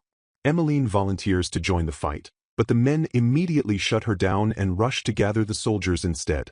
She hesitates as she watches them, fearing that her presence would only slow everyone down since she barely took down one monster before. She imagines herself lying defeated on the battlefield, convinced that she would only get in the way instead of helping the squad. Her grandfather orders the guards to remain at the manor specifically to protect Emmeline while they are gone. Bart and the Marquis rush out the door, leaving Emmeline behind as she tries in vain to call out to them. Emmeline stands alone in the silence, clutching her brooch with a look of helpless frustration. The estate stands quiet and imposing under the night sky as the battle rages elsewhere. She paces anxiously, tormented by the knowledge that grandfather and Bart are risking their lives while she stays safe. She stares out the window into the darkness, bitterly calling herself a coward for staying behind. Doubts consume her as she questions if someone as fearful as she is can truly inherit the Marquis. Alma enters the room and urges her lady to rest, offering to keep watch in her stead. Emmeline smiles sadly but refuses, insisting she will stay awake until the men return safely. Alma tries to protest, but Emmeline gently cuts her off and tells the maid to go rest instead. She turns back to the empty room, stating that waiting is the very least she can do. Time passes slowly as the chandelier glitters above the silent, tense vigil. Emmeline leans against the balcony railing, her gaze fixed intently on the entrance below. Suddenly her eyes widen as she spots movement in the distance. She rushes down the stairs in a panic, shouting for her grandfather and Bart. The men enter the hall looking battered and exhausted, with Bart calling out to his lady immediately. Emmeline is horrified by their bleeding wounds, but her grandfather dismisses his own injuries and orders a healer for the others. She freezes at the sight of the soldiers lying on the floor, groaning in pain from their severe injuries. Terror fills her eyes as the brutal reality of the frontier's defense lies bleeding before her. The Marquis explains grimly that they couldn't protect everyone, and those without magic took the attacks head-on. He praises the soldiers for fighting without fear, while knights tend to their fallen comrades in the background. Emmeline trembles, struck by the irony that she possesses magic yet did absolutely nothing. She realizes she could have helped save them if she hadn't been paralyzed by her own fear. Her hand clenches into a fist as she steels her resolve and calls out to her grandfather. Looking him in the eye, she begs him to listen to her request. She demands firmly that he make her his official successor. The Marquis asks if she is serious, reminding her that she has now seen exactly how dangerous it is to defend this land. Bart steps in to agree, arguing that the burden is too heavy and they cannot risk her safety. Emmeline ignores the protest and tightly grasps her hands together. She unleashes her magic, filling the room with glowing light and butterflies to prove her point. The Marquis is stunned by the display, recognizing the warmth and strength of her magic power. Emmeline admits she was afraid her power wasn't enough, but declares she can no longer afford to remain in fear. She vows that if her strength can save even one person, she is ready to face any danger that comes. With determination in her eyes, she pleads with her grandfather once more. She asks to help protect this land as a true descendant of the Garrett Marquis. The Marquis looks at his granddaughter in silence, his expression shifting as he processes her resolve. Marquis Zachary places a warm hand on her head, praising her resolve and proudly acknowledging her as his true granddaughter. Turning to the anxious knight, Zachary assures Bart that he trusts Emmeline's capabilities after witnessing her magic firsthand. He turns his gaze to Emmeline, advising her to have faith in her master and to stand firmly by his side. Emmeline accepts the command with a sharp, "Yes, sir," as Zachary reveals he needs her immediate assistance. Leading them forward, he points ominously to a magical disturbance visible in the distance. Emmeline gasps in shock as she sees the complex magical barrier fracturing and collapsing right before her eyes. Zachary explains that monsters have weakened the defense and asks her to lend her magic to reinforce it before it shatters. Seeing the determination in her eyes, he smiles with satisfaction as she readily agrees to the dangerous task. He orders the team to move out, commanding Emmeline and Bart to stay glued to his side at all times. Marching with purpose, Emmeline vows to prove her worth and swears she will never repeat the mistakes of her past. Bart encourages her to unleash her power without fear, solemnly promising to protect her with his life. She meets his gaze with a fierce smile, thanking him but firmly declaring she will not let him die for her. Steeling her resolve, she tells herself that with Bart by her side, they can overcome whatever lies ahead. The group arrives at a solemn, ancient gate, marking the entrance to a place heavy with history and silence. They step into the grounds, walking past rows of silent tombstones that line the path to the ritual site. Zachary reveals that this is the Garrett family burial ground, a sacred place teeming with wandering spirits. He explains that their ancestors chose to rest here to stand eternal guard against the powerful monsters that haunt the area. Gesturing to the central statue, he reveals the critical secret that the protective barrier originates from this very spot. As they prepare to begin, Emmeline realizes the overwhelming number of spirits is due to the ancestors' lingering presence. Zachary instructs her to follow his lead and channel her magic directly into the earth to stabilize the foundation. Emmeline drops to her knees and touches the ground, banishing all fear as she pours her entire soul into the spell.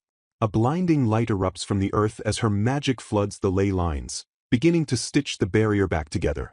Zachary cheers as the cracks begin to seal, urging her to maintain the flow and push the healing even further. Gritting her teeth against the strain, Emmeline digs deep into her reserves, realizing she needs even more power to finish the job. Suddenly, Zachary stumbles and coughs violently, shocking Emmeline as his body betrays him at the critical moment. She realizes with horror that his mana is nearly depleted, but he stubbornly commands her to ignore him and keep going. His legs give out completely and he collapses to the ground, leaving Emmeline screaming in terror as their leader falls. Bart yanks her back just in time, shouting a warning as the ground beneath them erupts with terrifying force. A colossal, dark monstrosity bursts forth from the earth, towering over them and casting a shadow of absolute doom. Emmeline stares in horror at the massive limb descending from the sky, gasping as she questions the nature of the beast.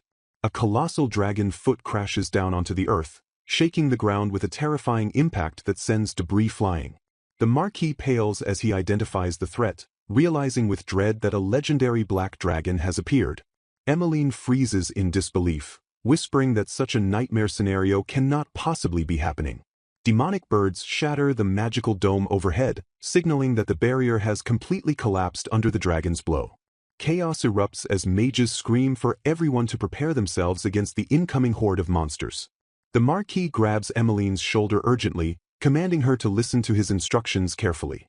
He orders her to restore the barrier immediately while he and the soldiers hold off the enemy advance. Emmeline's eyes widen in fear as she asks if he really means for her to handle such a monumental task alone. The Marquis admits his own mana is depleted but assures her he has a final trump card to drive off the dragon. He reveals that the family burial ground allows him to summon the ancestors' divine protection for one last burst of power. Emmeline realizes with horror that this final resort will likely cost him his life and asks if he would go that far. Placing a hand on her head, he reminds her of her bloodline and tells her to focus solely on the barrier. Emmeline looks at his determined face, her voice trembling as she acknowledges his strength. He turns to face the battlefield, leaving her with the heavy words that he is counting on her. Tears well up in her eyes, but she fiercely wipes them away to steel herself for the task. Her expression hardens into one of resolve as she accepts the duty entrusted to her. The Marquis smiles at her growth before stepping forward onto the cracked earth to meet his fate. He draws his sword and faces the dragon, declaring he will defend his land with the pride of House Garrett. Emmeline clasps her hands in desperate prayer, begging for him to return to her safely. She pivots and sprints toward her position, her footsteps heavy with determination. Running past Bart, she declares she will repair the barrier as fast as possible while he acknowledges her command. Bart's eyes sharpen with intense focus as he scans the battlefield for threats. He vows to slaughter any monster that gets close to her, urging his lady to stay focused on her magic. Emmeline places her hands on the ground, swearing to herself that she will not let her grandfather die. She pours her energy into the spell, knowing she must restore the barrier immediately for his sake. Sweat runs down her face as she strains to weave the magic, pleading for the spell to work. The magic shatters like glass, and she cries out in despair as her mana proves too weak to hold the barrier. She slams her hand against the ground in frustration, refusing to give up despite the failure. A scream pierces the air nearby, and she watches in horror as a defender collapses from their wounds. Her vision blurs as she looks at the blood staining her hand, realizing the situation is deteriorating rapidly. The battlefield descends into a massacre as monsters overwhelm the soldiers while she stands there hesitating. She watches helplessly as knights are struck down, realizing that her hesitation is costing lives. A pack of horned wolves surrounds her, growling as they close in on the vulnerable mage. Emmeline accepts her end, thinking that her power truly wasn't enough to save anyone. Suddenly, a figure dashes in front of her, sword drawn to intercept the fatal strike. Bart unleashes a furious slash, scattering the wolves in a spray of blood to protect his lady. He turns to her with a calm smile, assuring her that everything is going to be all right. Bart encourages her with unwavering faith, telling her that he knows she can do this. Emmeline stares at him in surprise as he holds up a familiar object, asking if she remembers it. Bart reveals a worn handkerchief, and Emmeline gasps as she recognizes the gift she gave him in their childhood. He confesses that he has kept it safe all these years, looking at her clumsy embroidery whenever he needed to remember her effort. Emmeline flushes with embarrassment at the crooked stitching, but the memory of offering it to him remains vivid in her mind. In the past, the maid's cruel whispers pierced her heart, mocking her lack of magic and claiming no one would ever want her. Despite the stinging insults, young Emmeline sat alone in her room, clutching the hoop and struggling to master the needle. Beaming with pride, she ran to show Bart her finished work, declaring it her absolute best despite the late hour. With a shy and hopeful smile, she offered the imperfect cloth to him, asking if he would accept her humble gift. Young Bart didn't hesitate for a moment, his gentle smile washing away her insecurity as he promised to take it. Back in the present, he holds the cloth like a treasure, calling it proof of the resilience she showed against her tormentors. He looks her in the eye and declares that her refusal to give up in that mansion inspired him to never surrender either. United by their shared strength, he vows that they will keep fighting side by side until the very end. Emmeline whispers a heartfelt thanks, her resolve strengthening as she looks at her loyal knight. She internalizes his determination, reaffirming her own vow to keep trying endlessly until she finally succeeds. With a fierce light in her eyes, she tells herself that giving up is simply not an option. Emmeline spots a pattern in the enemy movements, and Bart immediately steps up to clear a path so she can focus. She realizes the monsters are guarding a massive black dragon, and Bart formulates a risky plan to draw its attention away. Smirking with confident bravado, he volunteers to make himself the decoy to break the enemy's formation. He flashes his lucky handkerchief to reassure her, urging her to focus solely on the barrier while he faces the beast.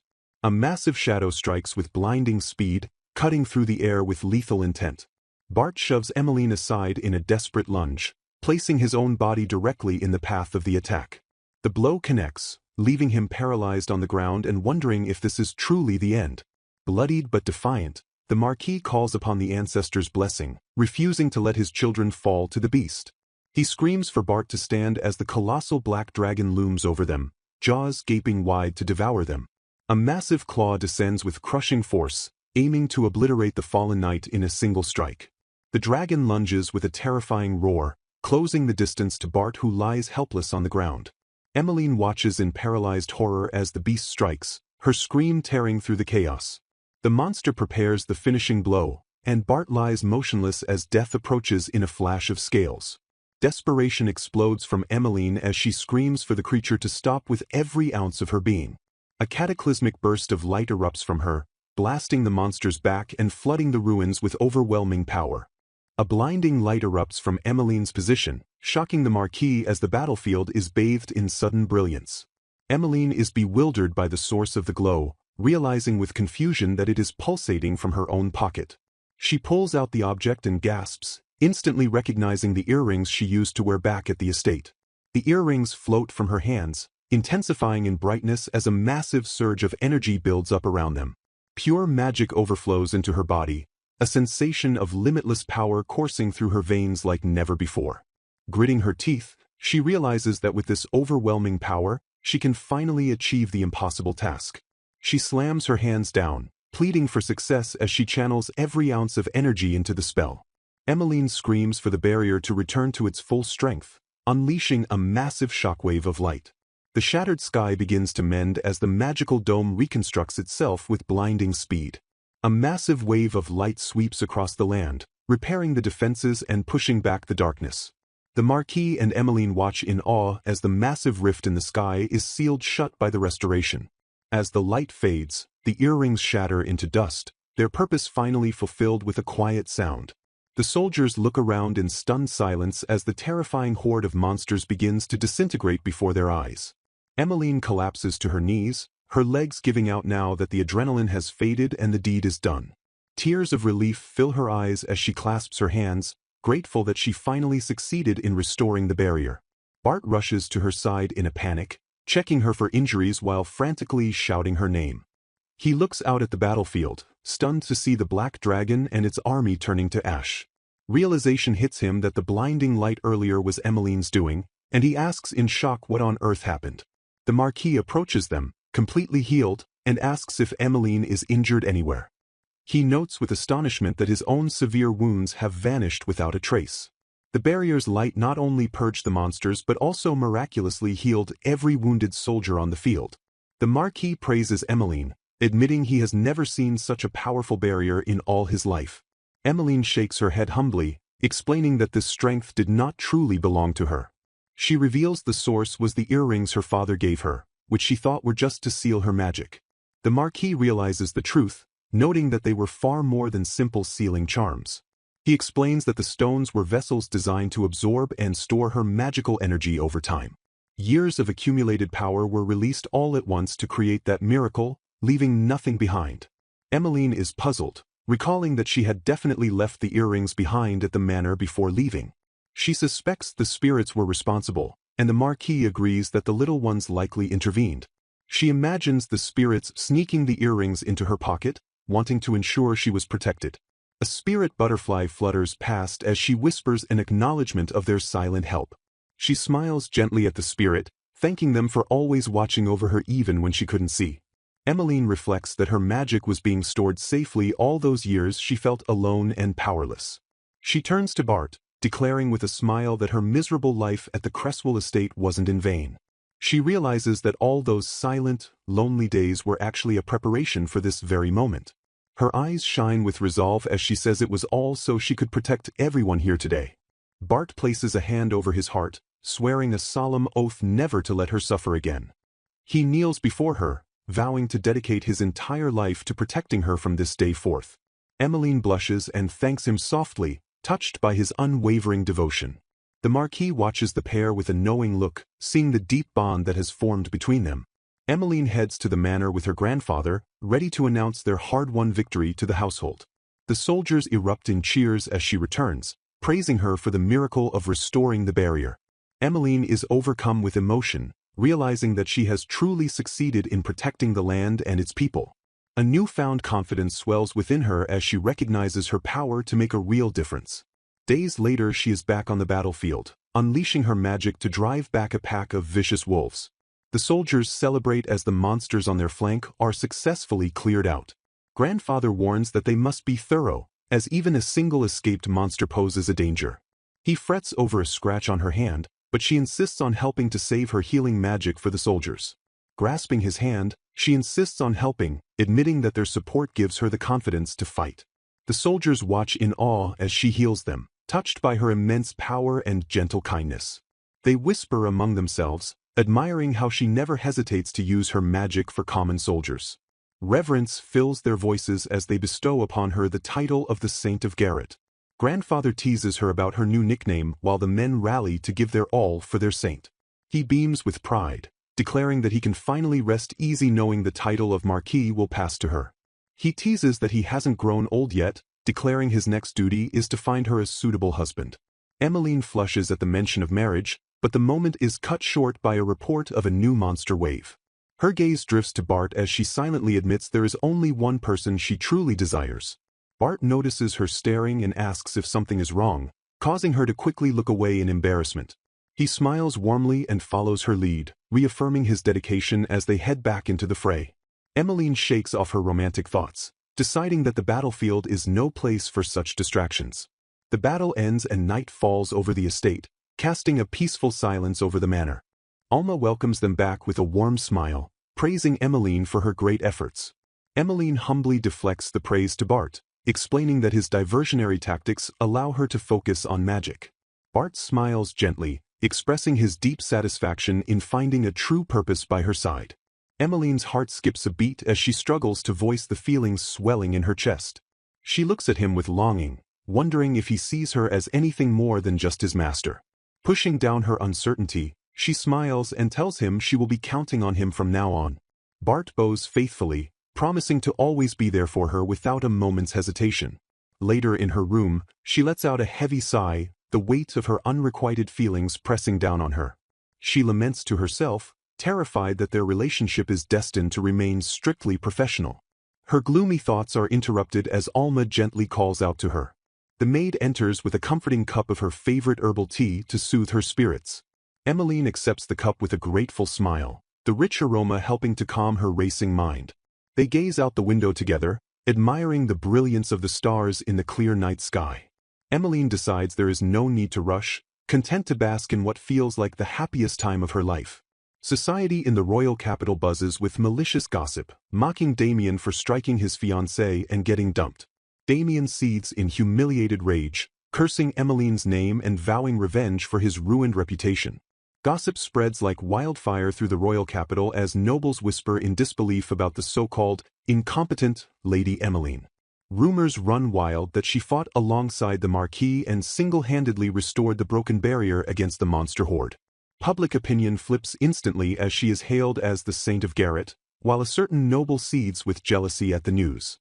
At House Cresswell, Damien grinds his teeth in fury, remembering how people sneered at him just the other day. He shouts in disbelief, refusing to accept the report that Emmeline actually possesses powerful magic. Turning on his father, he blames Emmeline for dragging his reputation into the gutter and accuses the Count of praising her too. His father warns him to calm down, terrified that their behavior might cause the Marquis of Garrett to cut ties with them completely. The Count suggests they join forces to handle the situation, blaming Emmeline for putting them in this precarious position. Meanwhile at the frontier, Bart and the maids surprise Emmeline with a warm, happy birthday greeting.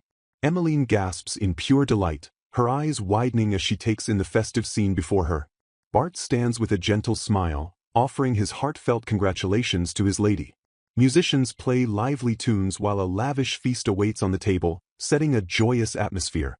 The room sparkles with decorations and delicious food, prepared with love for the special occasion.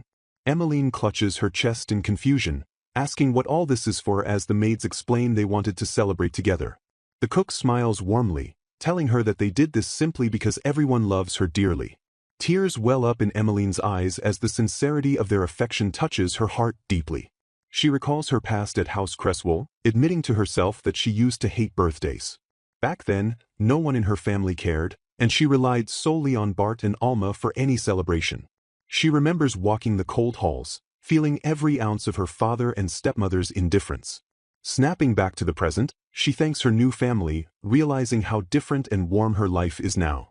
With a beaming smile, she confesses that she loves them all too, touching everyone's hearts. The knights and maids blush and stammer, overwhelmed by their lady's direct affection. Chaos erupts as everyone clamors for her to say it again, shouting that it's not fair for only some to hear it. The head maid scolds the rowdy bunch, but Emmeline laughs and promises to say it as many times as they want. The Marquis arrives amidst the noise, telling the head maid to let them off the hook just this once.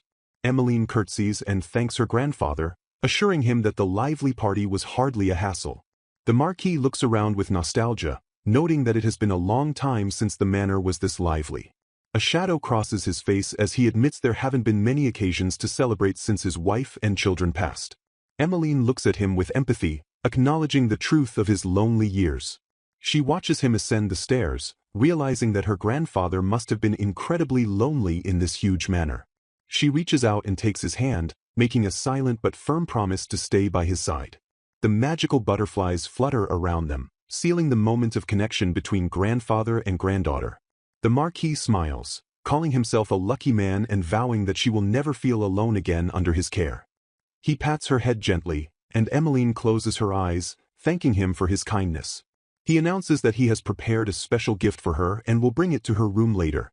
Emmeline wonders what it could be as she watches him walk towards the door with a mysterious air.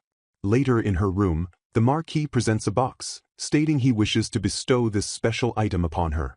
He reveals a magnificent dagger resting on a velvet cushion, its handle intricate and ornate. Emmeline stares in awe at the beautiful weapon, asking what it is as her eyes reflect its gleam. The Marquis holds the dagger proudly, explaining that it is a treasured blade passed down in their house. Marquis Zachary presents Emmeline with a ceremonial dagger, solemnly declaring that this heirloom is meant to be carried by the next true heir of the family. Emmeline stares at him in breathless shock, asking if this gift signifies that he officially recognizes her as his successor. He confirms it with a smile, noting that her achievements have reached the capital and that she has clearly earned the adoration of her people. Emmeline is moved to tears as she reflects on the overwhelming support she has received from the soldiers and staff since arriving at the frontier. A gentle smile graces her lips as she accepts the weight of her new responsibility with quiet grace. Gripping the dagger, she silently vows to repay the kindness of her people little by little as their future leader. She promises to cherish the heirloom, and the Marquis nods with satisfaction at her growth and resolve. The mood shifts as Zachary declares that since she is now a full-fledged adult, they must discuss the immediate future. Emmeline freezes in panic as he bluntly states that they must find her a husband, asking if she already has someone in mind. Her mind races back to a cherished memory, recalling a vow to become worthy of her feelings and asking her to wait until then. Doubt creeps in as she wonders if he truly feels the same way, realizing that he never actually stated his feelings clearly. The Marquis interrupts her thoughts by casually suggesting that Bart would be an excellent match for her. Emmeline is left stammering in confusion as Zachary praises Bart's backbone and admits he would welcome the knight as a grandson. Before she can process the revelation, the Marquis abruptly excuses himself and tells her to get some rest. Zachary pauses in the hallway, his expression shifting from grandfatherly warmth to a knowing smirk as he spots the guard. He drops a sly warning to Bart, advising the knight that he and Emmeline are adorably inexperienced but will miss their chance if they keep dawdling. Bart blushes furiously, realizing the Marquis sees right through them, and stands in stunned silence as the old man walks away. Left alone in her room, Emmeline realizes her grandfather has figured everything out and wonders if he truly accepts Bart as her husband. She stares out the window at the glowing lights, telling herself that despite the approval, she needs to be sure of Bart's feelings first. Frustration takes over as she flops onto her bed, kicking her legs and realizing that doing nothing will get her nowhere. Burying her face in her pillow, she resolves to confront Bart tomorrow and ask him directly how he feels. The next day in the hallway, they bump into each other and simultaneously speak up, creating an awkward tension. Bart flushes and asks to speak with her alone, surprising Emmeline, who had intended to ask the exact same thing. They agree to move their conversation to the garden, the air thick with anticipation and nervous energy. Beneath the shade of the trees, they stand in silence, struggling to find the words to bridge the gap between them. Emmeline trembles with nerves, terrified that she might be wrong about his feelings as she asks to speak first. Bart interrupts her trembling with a sudden confession, declaring that he has loved her since the very day they met. Emmeline stares at him in wide-eyed disbelief, her heart pounding as his words sink in. Bart looks away with a pained expression, admitting that he originally came to the frontier to try and give up on her. He confesses that he was resigned to dying in battle, content to slay monsters for her sake if his love could never be returned.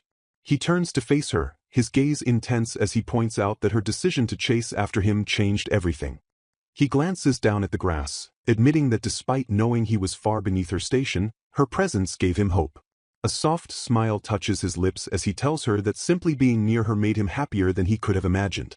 Recalling her bravery in battle, he vows that watching her fight so earnestly made him want to protect her more than anyone else.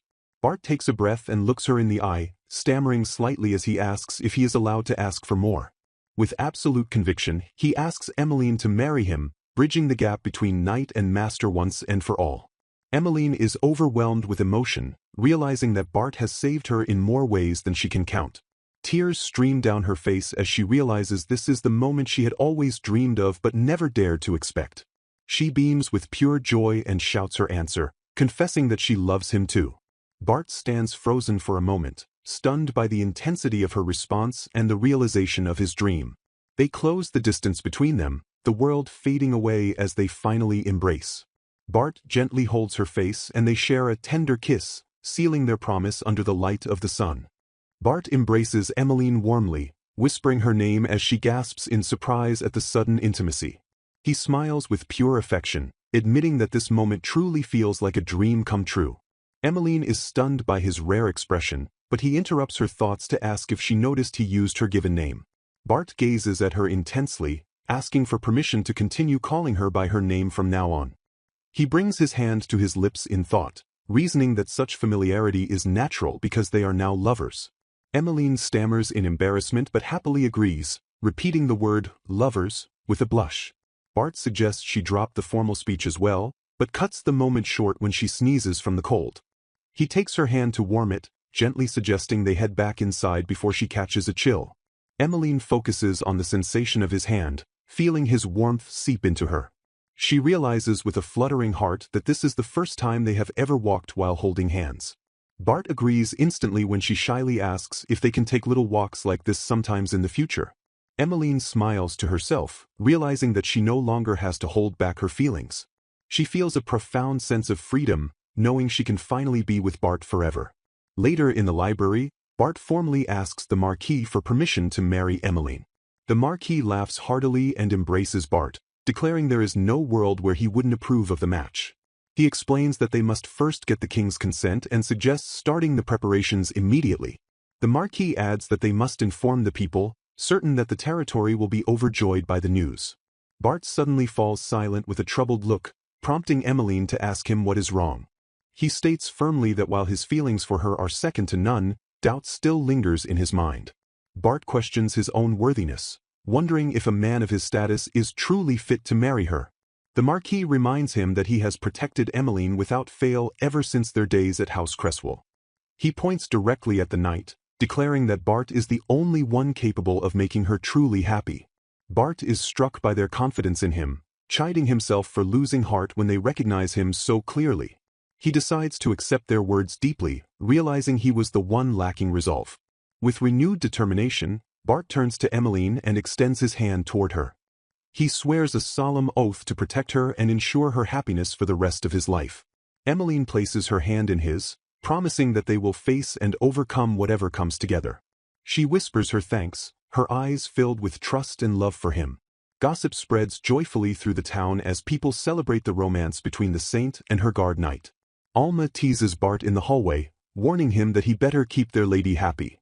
Emmeline thanks her maid as Alma offers her heartfelt congratulations on the engagement.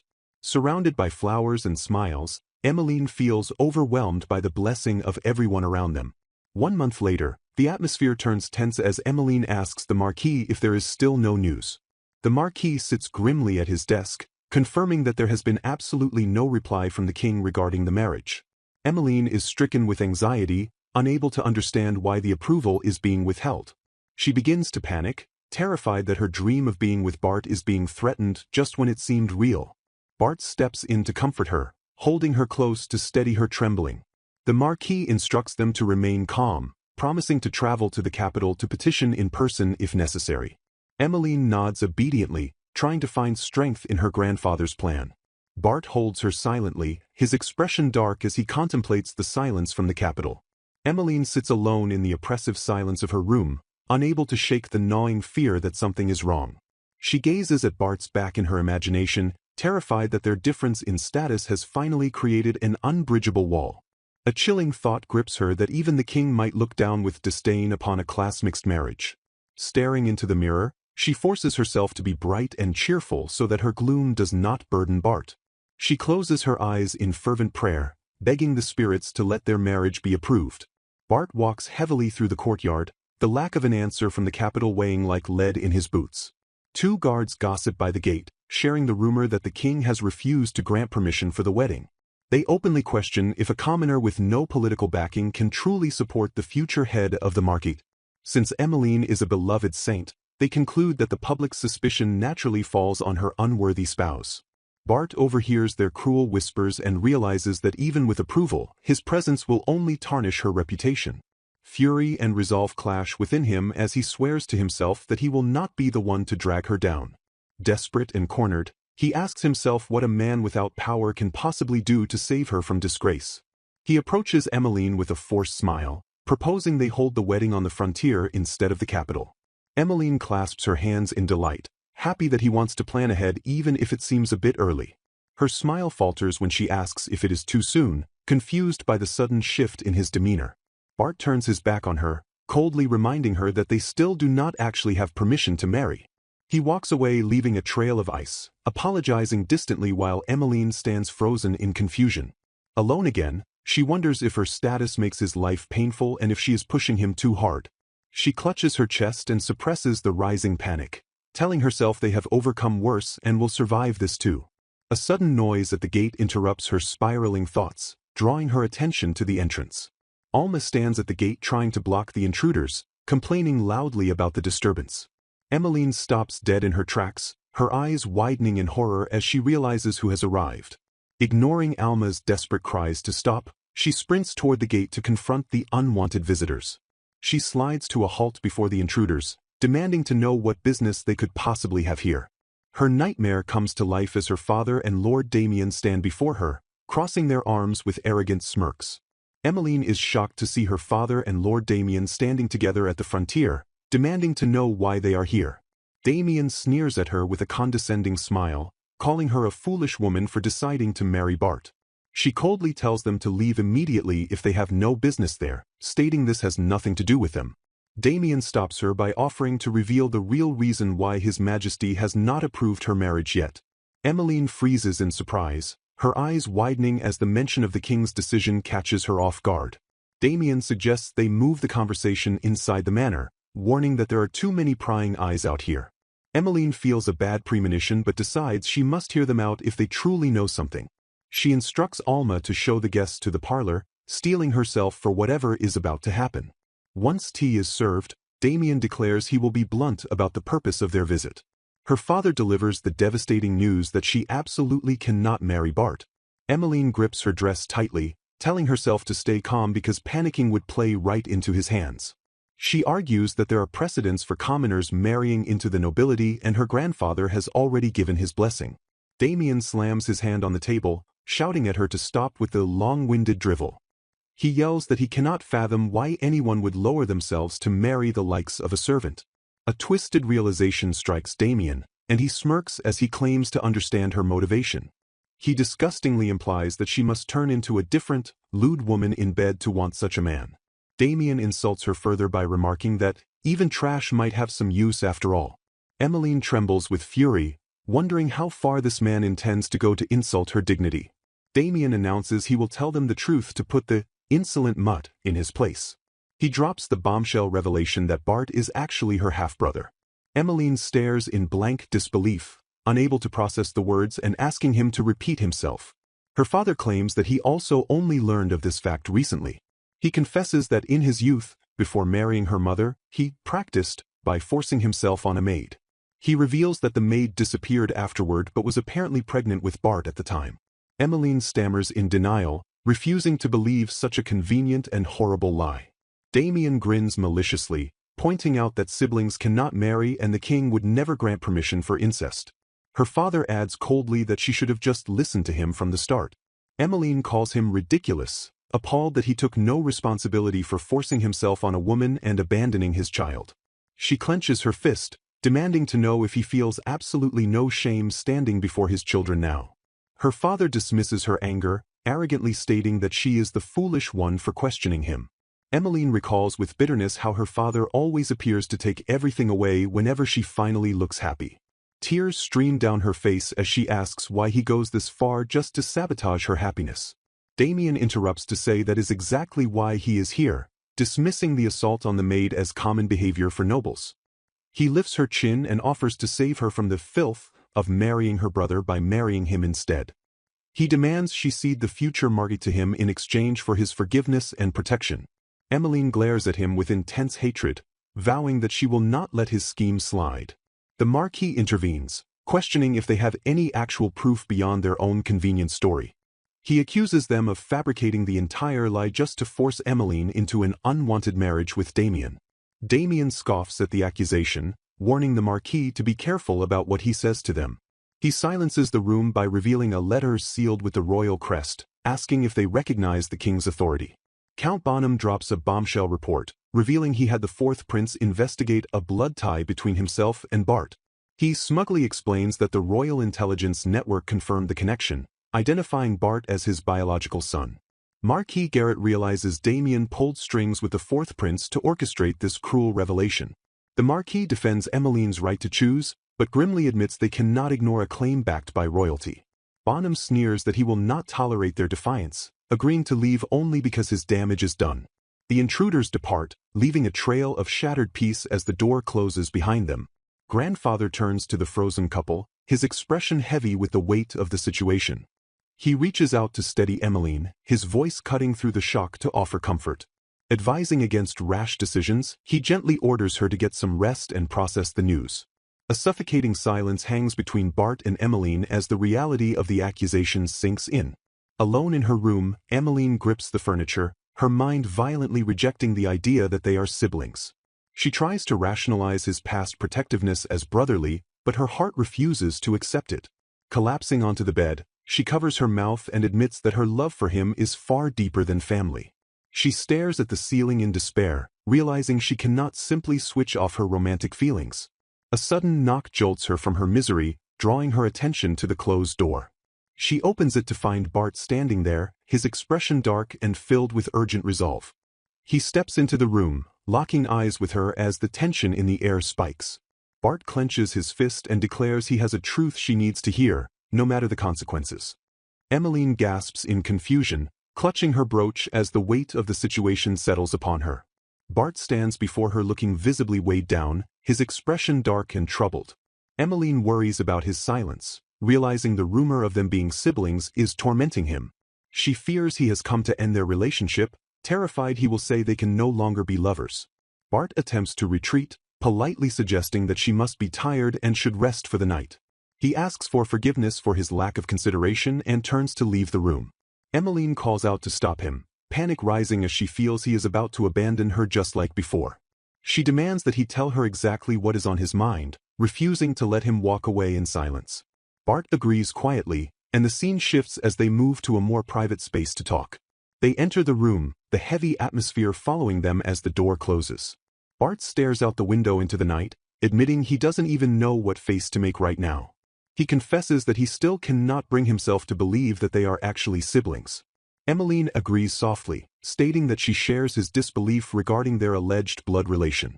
Bart grimly notes that since the royal inquiry declared it, they may have no choice but to accept the verdict.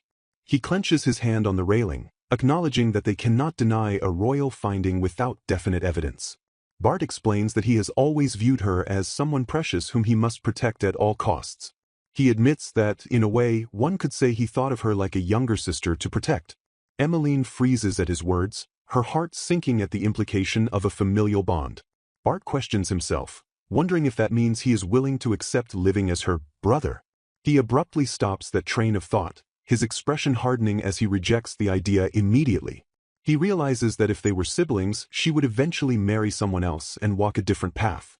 Tears fill his eyes as he admits that watching her belong to another would hurt more than being alone. He grips his sword belt, his resolve firming as he refuses to accept that future. A realization strikes him, clarifying the true nature of his feelings amidst the confusion.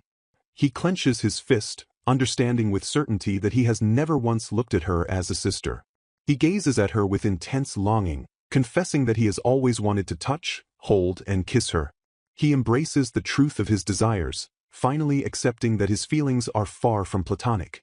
Bart pulls her into a tight embrace, burying his face in her hair as he whispers that he loves her. He declares that he despises the thought of her marrying another man because he wants her for himself. Emmeline cries, revealing that she thought everyone she loved, like her parents, would eventually leave her side. She clutches the magical gemstone, sobbing that she was terrified he would disappear too. Bart holds her face gently, vowing to stay by her side always and never leave her. Their intimate moment is interrupted as the door suddenly swings open. The Marquis bursts in, calling Emmeline's name loudly and shattering the romantic atmosphere. Emmeline and Bart spring apart in shock, looking flustered by the sudden intrusion. The Marquis asks if he is disturbing them, though he seems more focused on his own agenda. He clears his throat awkwardly, seemingly noticing the tension he just interrupted. He requests that they both come to his study immediately to sort out the sibling situation. Tea is poured as the Marquis states bluntly that he cannot bring himself to believe they share the same father. He asks Bart if his mother ever mentioned anything, to which Bart replies sadly that she said nothing. Emmeline turns to Alma, urging the maid to share any thoughts or details she might have about the situation. Alma admits that she does not believe Bart is actually the son of the Viscount who raised them. She explains that while she resembles their mother, Bart looks nothing like the Viscountess, suggesting he takes after his true father. Emmeline realizes that if they can find a noble who resembles Bart, they will find his biological father. She concludes that since Bart possesses magic, his father must be of noble blood, making the capital the best place to search. Alma suddenly reveals that she saw a noble in the capital who bore a striking resemblance to Bart. The room falls into stunned silence as the group processes this unexpected lead. Alma describes the identical features she saw, recalling a specific incident involving Lord Damien a few months ago. In the flashback, Damien is shown screaming in a public street that his clothes have been dirted. Alma narrates how Damien had bumped into a child and reacted with characteristic cruelty. Just as Damien raises his hand to strike the child, a mysterious figure grabs his arm to stop him. The stranger coldly tells Damien he has no interest in his lectures, holding his ground firmly. Damien stares in shock at the man's face, faltering as he recognizes him and calls him brother. Back in the present, Emmeline gasps in disbelief as the implications of the story sink in. Alma confirms the identity of the mystery man, stating he is the Bonham family's heir and Damien's elder brother. Emmeline is left speechless, staring into space as the truth of Bart's lineage becomes undeniable. Alma drops a startling possibility, suggesting that Bart looks unexpectedly like the eldest son of the Bonham family. Emmeline recalls meeting Damien's older brother, realizing his hair color and vibe do indeed match Bart's. The group is stunned by the implication that Bart's father might be a member of the prestigious Bonham family. Bart falls silent, his expression unreadable as he processes the shock of this potential lineage. He clutches his head in distress, admitting that it is hard to believe such an unexpected connection exists. Bart expresses reluctance to accept sharing blood with the family that harassed Emmeline, though he admits he could be mistaken. The Marquis muses that given the circumstances, the theory may not be as far-fetched as it initially seems. He reveals that something about House Bonham has actually been nagging at him for some time as well. The Marquis declares he will investigate Bart's origins himself to uncover the truth. Emmeline blushes and thanks her grandfather sincerely for his willingness to help them. However, the Marquis warns them not to get their hopes up, noting that cooperation is far from guaranteed. He explains that since Damien is likely to interfere, the chances of uncovering more than the royal report are slim. If Damien is colluding with the fourth prince as suspected, their options for a legal resolution may be exhausted. Shifting gears, the Marquis suggests they must weigh their practical options aside from the investigation. He holds up 3 fingers, announcing that he sees 3 possible routes for them to take. The Marquis tells Emmeline that each path has pros and cons, leaving the final choice up to her. Emmeline and Bart listen intently, steeling themselves to hear the difficult choices ahead. The first option is to give up the marriage entirely and return to their previous master and knight relationship. Emmeline immediately rejects this, stating she cannot fake her feelings when Bart is irreplaceable to her. Bart agrees without hesitation, affirming that he feels exactly the same way about her. The Marquis laughs, admitting he expected as much, and proceeds to the second option. He suggests she take a husband for namesake only while keeping Bart as her lover on the side. Emmeline is struck speechless, her mind going blank at the outrageous suggestion.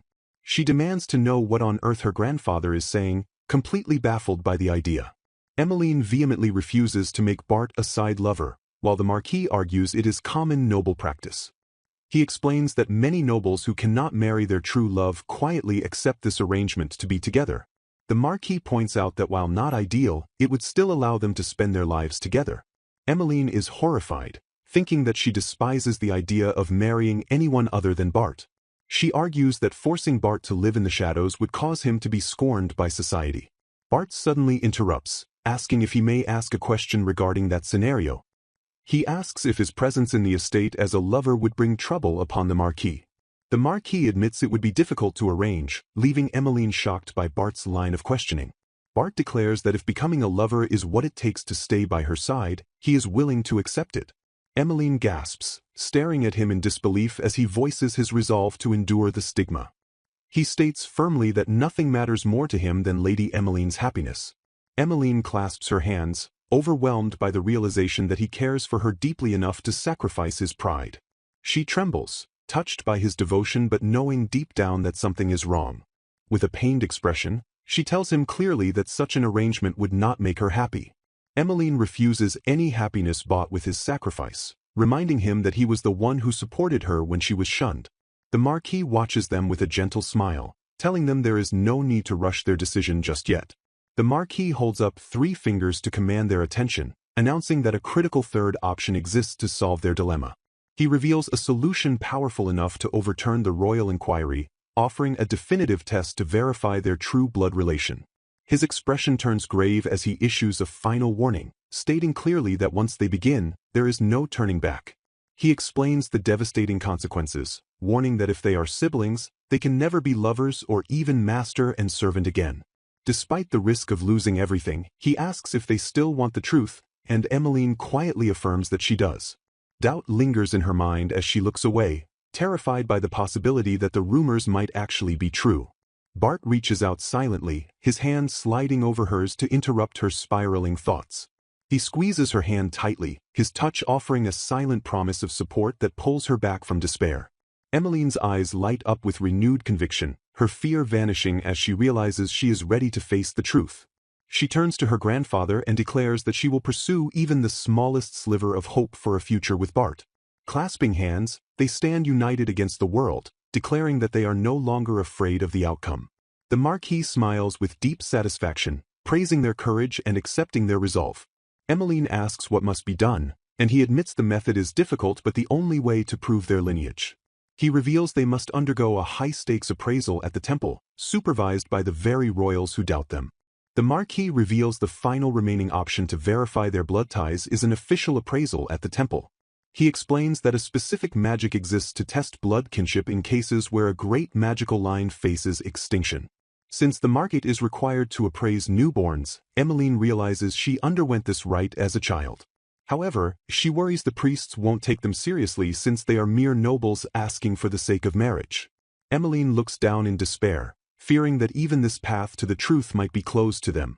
The Marquis reveals a strategic opening, noting that Damien and the fourth prince are the key. He explains that Damien's interference and connection to the prince creates a unique opportunity. If Damien believes the appraisal will expose their blood ties and ruin them, he will surely push for it. The Marquis plans to steer them into setting up the appraisal themselves, using the prince's rank to bypass restrictions. Emmeline understands the risky gamble of manipulating their enemies into doing exactly what they want. The Marquis admits he cannot guarantee success, but if they pull it off, the outcome will be perfect. He confidently states that political maneuvering is his specialty, having swayed the crown and lords many times before. With a reassuring look, he asks them to trust his hand and leave the scheme entirely to him. Emmeline smiles, recalling that her grandfather never says, "It can't be done," no matter how dire the situation. She reflects on how his unwavering strength has carried her through so many hardships in the past. The Marquis cracks his knuckles, ready to work his old bones, while Emmeline bows and counts on him. He smiles gently at his granddaughter, declaring his absolute belief in her. He asserts with certainty that she and Bart are destined to be together. The Marquis envisions a future where the two of them protect the land together side by side. Bart and Emmeline stand together with a shared resolve, agreeing that this future is their prayer as well. A few weeks later, Damien bangs on the gate, screaming for Emmeline to come out. He yells furiously that he asked the crown to investigate for her sake, outraged that she is ignoring his efforts. Emmeline calmly ignores the noise outside while the maid assures her that the guard will send him away. Alma enters with yet another letter from Lord Damien, and Emmeline asks her to dispose of it immediately. Alma notes he writes the same threat every day, warning that they are preparing to announce the sibling relationship. Emmeline realizes that Damien's threats imply grandfather's plan is working and the appraisal is being prepared.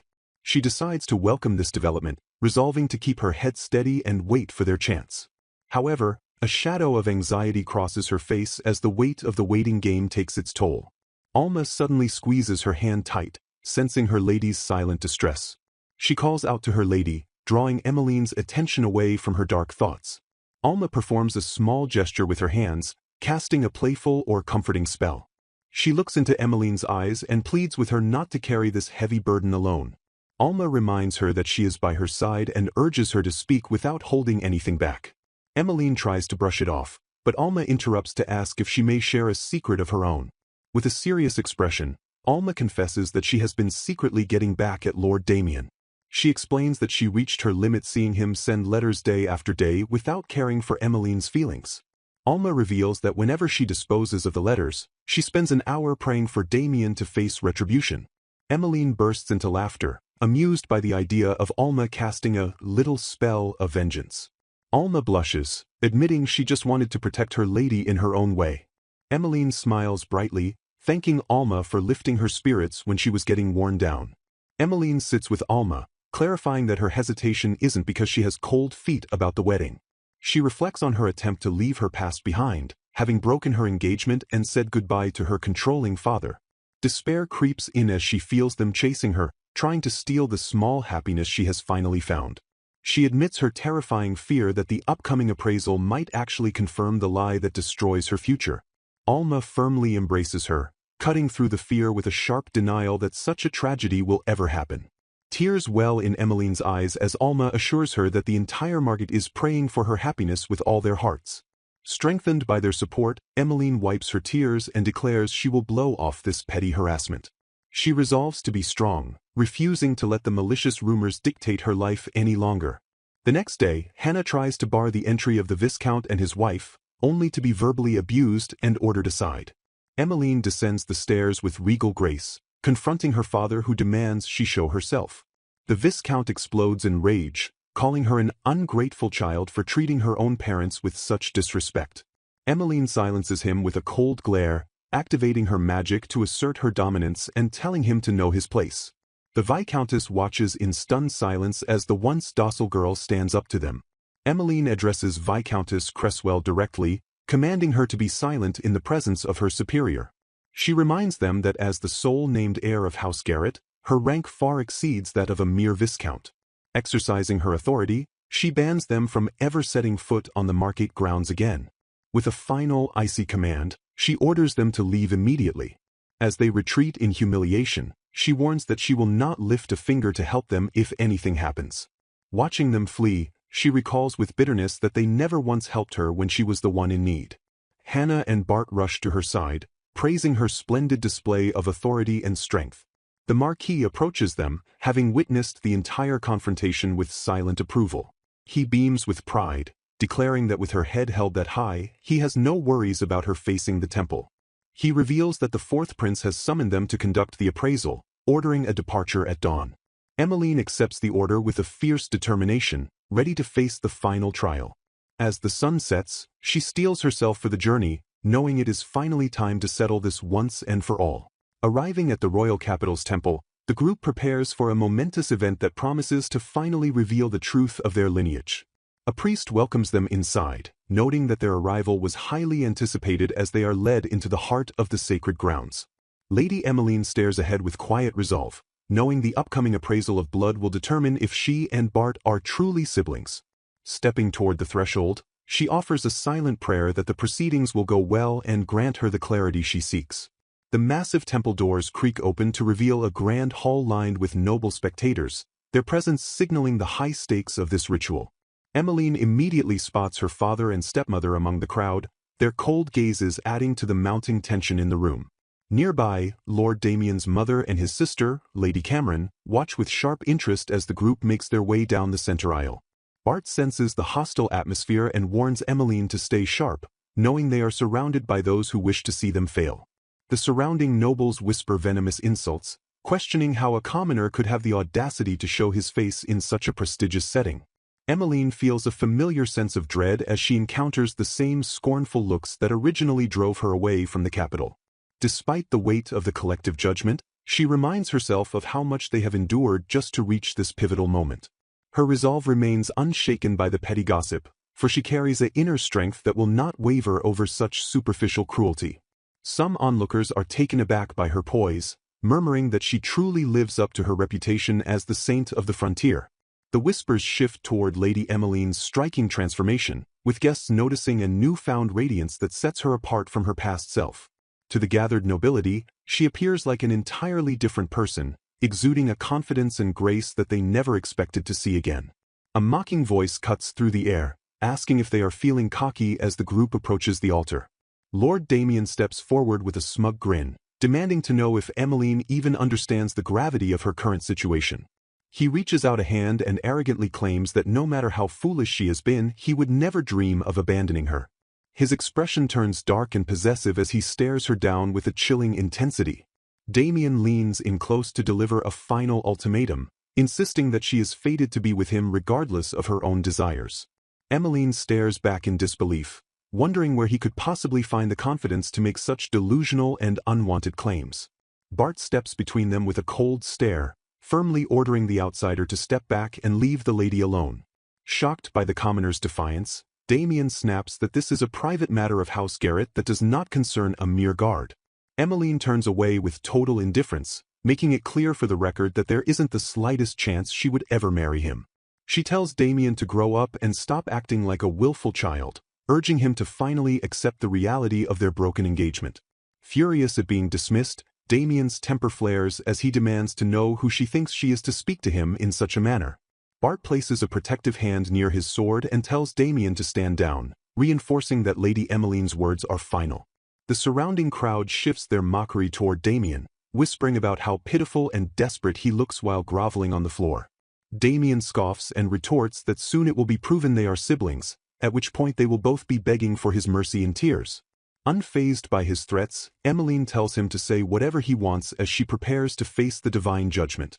The priest gestures toward the inner sanctum, signaling that it is time to proceed with the ritual that will decide their fate. The atmosphere grows heavy with anticipation as the group approaches the final barrier to the truth. Suddenly, the arrival of the fourth prince is announced, drawing all eyes toward the royal figure entering the hall. The prince steps forward and announces that he has been fully briefed on the scandalous situation involving House Garrett. He confronts Lady Cameron about the broken pact between their houses, accusing her and her brother of seeking a defiled marriage between kin. Lady Cameron puts on a performance of grief, claiming through tears that she and Damien only worry for Emmeline from the bottom of their hearts. She continues her act by lamenting that despite their supposed concern, Emmeline simply refuses to listen to reason. Lord Damien stands up and shouts for everyone to hear, intent on making a public spectacle of Emmeline's alleged disgrace. He sneers with malicious delight, asking the crowd if such folly can be allowed to continue while they still seek to wed. Damien boldly declares that his own investigation has already determined that Emmeline and Bart are definitely biological siblings. He calls the situation disgraceful, framing their relationship as an insult to the gods driven by nothing but base lust. Damien offers a fake chance at mercy, demanding she confess and repent now to avoid the public shame of being exposed by the right. With a steady voice and eyes full of fire, Emmeline simply refuses to play along with his twisted game. She looks him directly in the eye and declares her unwavering belief that she and Bart share no blood relation whatsoever. Damien's gaze narrows as he prepares to open the eyes of the lady he believes has been deceived by a lowly commoner. The high priest answers the prince's call and announces that the formal appraisal of blood relations will now commence. A decorative chalice and 2 ornate daggers are presented, and the participants are instructed to drip their blood into the water. The priest explains the divine logic of the ritual. If the chalice shines after the prayer, they are kin, but if there is no light, there is no relation. Emmeline takes a deep breath, her hand trembling slightly as she prepares to shed her blood for the truth. Bart and Emmeline stand side by side at the altar, each holding a blade as they prepare to let the gods decide their future. Emmeline pricks her finger, letting a single drop of blood fall to finalize the ritual. Closing her eyes, she exhales slowly to steady her nerves as the weight of the moment settles over the temple. The priest commands them to pray with him, and Emmeline softly confirms her readiness to face the divine judgment. Silence fills the hall as everyone holds their breath, knowing this specific moment will expose the truth. Bart follows suit, allowing his own blood to join hers in the sacred chalice. They wait in agonizing suspense for the sign that will decide their fate and the future of their relationship. A blinding pillar of light suddenly erupts from the altar, swirling around the pair in a violent, mystical display. The magical energy surges through the temple, signaling that the heavens have responded to their plea. The priest announces that their prayer has been received and gives them permission to finally open their eyes. As the light fades, the priest begins to deliver the verdict that everyone has been waiting for. Emmeline opens her eyes wide, her gaze fixed on the chalice as she prepares for the life-changing news. The priest officially declares that the two of them are not related by blood, shattering Damien's false claims. Overcome with pure relief, Emmeline collapses into Bart's arms and whispers a prayer of thanks. Tears stream down her face as she repeats the beautiful truth that they are not siblings. Bart holds her close, softly confirming the reality that their bond is not one of kin. With the burden of the lie lifted, they realize they can now stand tall and stay together until the very end. The gathered nobles are thrown into a state of shock, questioning if the prince's previous inquiry could have been so fundamentally wrong. Damien's face contorts in a mixture of horror and disbelief as he realizes his entire plan has just imploded. He turns his rage toward the prince, accusing him of lying about the evidence that they shared blood. The prince remains calm, explaining that his initial conclusion was based on the false witnesses Damien himself provided. Damien's elder brother is mentioned as the source of the misinformation, but Damien insists he only meant to set that woman straight. A powerful voice thunders through the hall, demanding silence and instantly cutting through Damien's frantic excuses. Damien continues to rant, claiming that breaking the engagement is an unforgivable insult to his house and noble society. The Marquis of the Frontier steps forward and coolly reminds Damien that he was the one who declared the break first. Emmeline's face lights up with joy as she recognizes her grandfather, the Marquis, entering the temple. She rushes toward him to share the news, confirming that Bart and she are indeed not siblings. The Marquis simply replies with a stern, "Indeed," his presence commanding the room's absolute attention. Emmeline pauses, noticing that something feels significantly different about her grandfather's aura today. The Marquis addresses the crowd, expressing his pity for everyone gathered to witness such a pathetic farce. He asks for a moment longer to speak, signaling that the surprises are not yet over. He turns his attention to Damien, acknowledging the boy's claim that breaking the engagement insulted House Bonham. The Marquis states firmly that on that specific point, there is actually no issue at all. He begins to reveal the identity of the man who will truly be marrying Emmeline. The Marquis stands tall, exuding an air of ancient authority as he prepares to drop a final bombshell. He clarifies that the man Emmeline marries must bear the true blood of House Bonham. The revelation shocks everyone. The man who marries her must be of true Bonham Count's blood, casting doubt on Damien's own lineage. The Marquis calls for everyone to listen closely as he prepares to explain Bart's true heritage. He reveals that he investigated Bart's origins and discovered a hidden, certain truth. The Marquis announces with absolute certainty that Bart's true name is actually Wilpart Bonham. He explains that Bart is the only son of the late heir of the Bonham household, making him the rightful successor. Emmeline and the nobles gasp in collective shock at the realization that the commoner is actually high-ranking royalty. The news ripples through the hall as people struggle to process that Bart is directly related to House Bonham. Onlookers recall that Lord Alma once mentioned Damien's elder brother looked remarkably like Bart. The crowd is left reeling, unable to believe that such a significant heir was hiding in plain sight as a guard. Damien clenches his fist in a silent, trembling rage as the social hierarchy he relied on crumbles around him. Guests whisper that if Bart truly is the heir's child, his striking resemblance to the family would finally make sense. Emmeline looks at Bart with wide eyes, realizing with a start that this means he is actually her cousin. Damien finally explodes, screaming that he will never accept this reality. He spits out insults, refusing to believe a low-born mutt could possibly share his noble blood. Bart meets Damien's gaze with cold, aristocratic calm, his true nature finally revealed to the world. Clenching his fist in frustration, Damien mutters that he is not thrilled about the current situation either. Bart gently takes Emmeline's hand, offering her a silent moment of comfort amidst the rising chaos in the temple.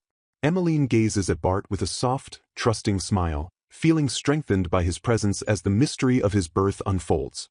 While Emmeline tries to stay calm, Damien's sister desperately claims that this entire revelation is nothing but a plot against them. Damien shouts that someone must have filled the Marquis's ears with lies as part of a scheme to destroy House Bonham. The Marquis turns his gaze toward Countess Bonham, asking for her thoughts on the alleged conspiracy. Terrified, the Countess stammers that the truth is impossible because she knows the real fate of the heir's child. Damien demands to know if his mother is hiding a secret that could explain the Marquis's shocking claims. Ignoring his mother's distress, Damien insists it is impossible for a mutt to bear his family's noble blood. The Marquis proposes a final verification of the blood relationship to settle the dispute once and for all. He formally declares that Bart and Lord Damien must both undergo a blood examination together. The decree leaves both young men in a state of visible shock as they face a direct comparison of their lineages. As Damien hesitates, the Marquis mocks his fear, asking if he is truly afraid of learning the truth. Damien's confidence wavers under the Marquis's intense pressure, making him even more reluctant to proceed. Spectators whisper that if Bart truly bears Bonham blood, he would be a more proper match for Emmeline than Damien. Snarling, "Teach," Damien finally agrees to the test, desperate to prove that Bart has no connection to his house. The Marquis smiles thinly, satisfied that the arrogant young lord has finally been cornered into the trial. Turning to the guard, the Marquis asks Bart for his final thoughts on undergoing the divine examination. Bart realizes that if he is of Bonham blood, it means he is not actually related to the mother and sister who raised him. The thought of losing his connection to his childhood family causes Bart's heart to feel like it is being torn apart. He fondly remembers the kindness with which his commoner mother and sister, Alma, always looked after him. Emmeline acknowledges how precious his family is to him, sensing the deep internal conflict Bart is facing. Bart vows that no matter what the test reveals, his feelings and his love for his family will never change. With renewed resolve, Bart touches his chest and formally agrees to take the test to learn the truth of his birth. The Marquis commends Bart's bravery, accepting his resolve with a look of stern approval. He orders the high priest to begin the appraisal at once, prompting a nervous confirmation from the cleric. The noble audience erupts into a flurry of whispers as they prepare to witness a potential shift in the kingdom's hierarchy. The high priest presents the chalice and instructs both men to drip a drop of their blood into the water. Countess Bonham suddenly screams, "No," and begs her son to stop before he can finalize the ritual. She is held back by temple attendants as she desperately tries to intervene and prevent the examination. Emmeline watches the countess's outburst, wondering why the woman seems to hate the idea of this test so much. The suddenness and intensity of the countess's rage lead others to suspect she is protecting a deep family secret. Bart stares at the water, his mind drifting back to the stories he heard about the Bonham family's past. He feels an uneasy sensation as he prepares to shed his blood, uncertain of what his true station will be. Emmeline recalls rumors she heard at the Count's manor regarding the tragic end of the original heir's family. The story claimed the heir's family was killed by monsters while protecting their lands, leaving the Countess in deep regret. Looking at the Countess now, Emmeline begins to doubt if the official story of the family's death was actually true. She notes that the Countess showed no joy at the possibility that a child of the heir's line might still be alive. Instead of showing the regret she claimed to feel, the Countess seems desperate to sabotage the ritual at any cost. Emmeline concludes that the Countess is definitely hiding something dark about the true history of House Bonham. Bart and Damien reach out over the altar, prepared to provide the samples needed for the divine appraisal. 2 drops of blood fall into the chalice, rippling across the surface as the truth of Bart's connection is about to be revealed. The water in the chalice begins to vibrate and glow, reacting to the presence of the 2 samples. Noble spectators gasp and lean in, stunned by the immediate and powerful reaction of the sacred vessel. The high priest observes the glow and confirms that it is unmistakably the light of a blood relationship. He clarifies that while not as close as siblings, the connection appears to be exactly at a cousin level. The result proves beyond any doubt that Bart truly belongs to the prestigious Bonham bloodline. The Marquis points a finger at Damien, informing him that Bart is far from lowborn and actually outranks him. Damien can only stare in horror, muttering that the entire situation is completely absurd. The Marquis concludes by stating that Bart is the rightful heir to the title, effectively stripping Damien of his status. Clenching his fist in a trembling rage, the antagonist refuses to accept the situation as a dark aura of resentment begins to swirl around him. Overwhelmed by a sudden realization, the character stares back in shocked silence. Brandishing a jagged dagger, the blonde noble screams his refusal to believe that he shares the same bloodline as his rival. Desperation flickers across his face as he questions the true nature of the person standing before him. A sudden scream echoes through the hall as Bart rushes forward to intervene in the escalating confrontation. The sound of rapid footsteps thunders across the floor as a figure charges toward the center of the room. Chaos erupts as a flurry of movement blurs the scene, catching everyone off guard. Narrowing his eyes with intense focus, the protector prepares to counter the incoming threat. The attacker sneers "fool," while lunging forward, convinced his strike will land true. Gasping in disbelief, the noble realizes his attack has been completely thwarted by a superior force. The blonde youth rants that his rival should never have existed while fueled by a sense of elitist entitlement. Lady Emmeline stands tall and radiant in her gown, serving as a beacon of calm amidst the surrounding violence. A command to stop rings out as the tension reaches a breaking point. Panic grips the spectators as they call out Lady Emmeline's name while a sudden surge of magical energy fills the air. Magic sparks and crackles as a powerful defensive barrier manifests to protect the lady from the noble's malice. Concentrating his mana, the Guardian generates a glowing orb of light to repel the ongoing assault. The antagonist grunts in pain as he is thrown backward by the sheer force of the magical backlash.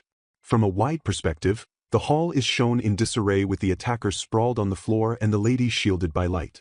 Trembling and confused, Lady Emmeline clutches her chest while wondering exactly what just happened to save her. The protector immediately pulls her into a firm embrace and softly apologizes for allowing her to be put in such danger. He frantically asks if she is hurt, to which she breathlessly responds that she is all right thanks to his intervention. Looking up at him with tear-filled eyes, the lady finds comfort in the gaze of the man who risked everything to shield her. She reassures him that there is no need for apologies because he successfully protected her from harm.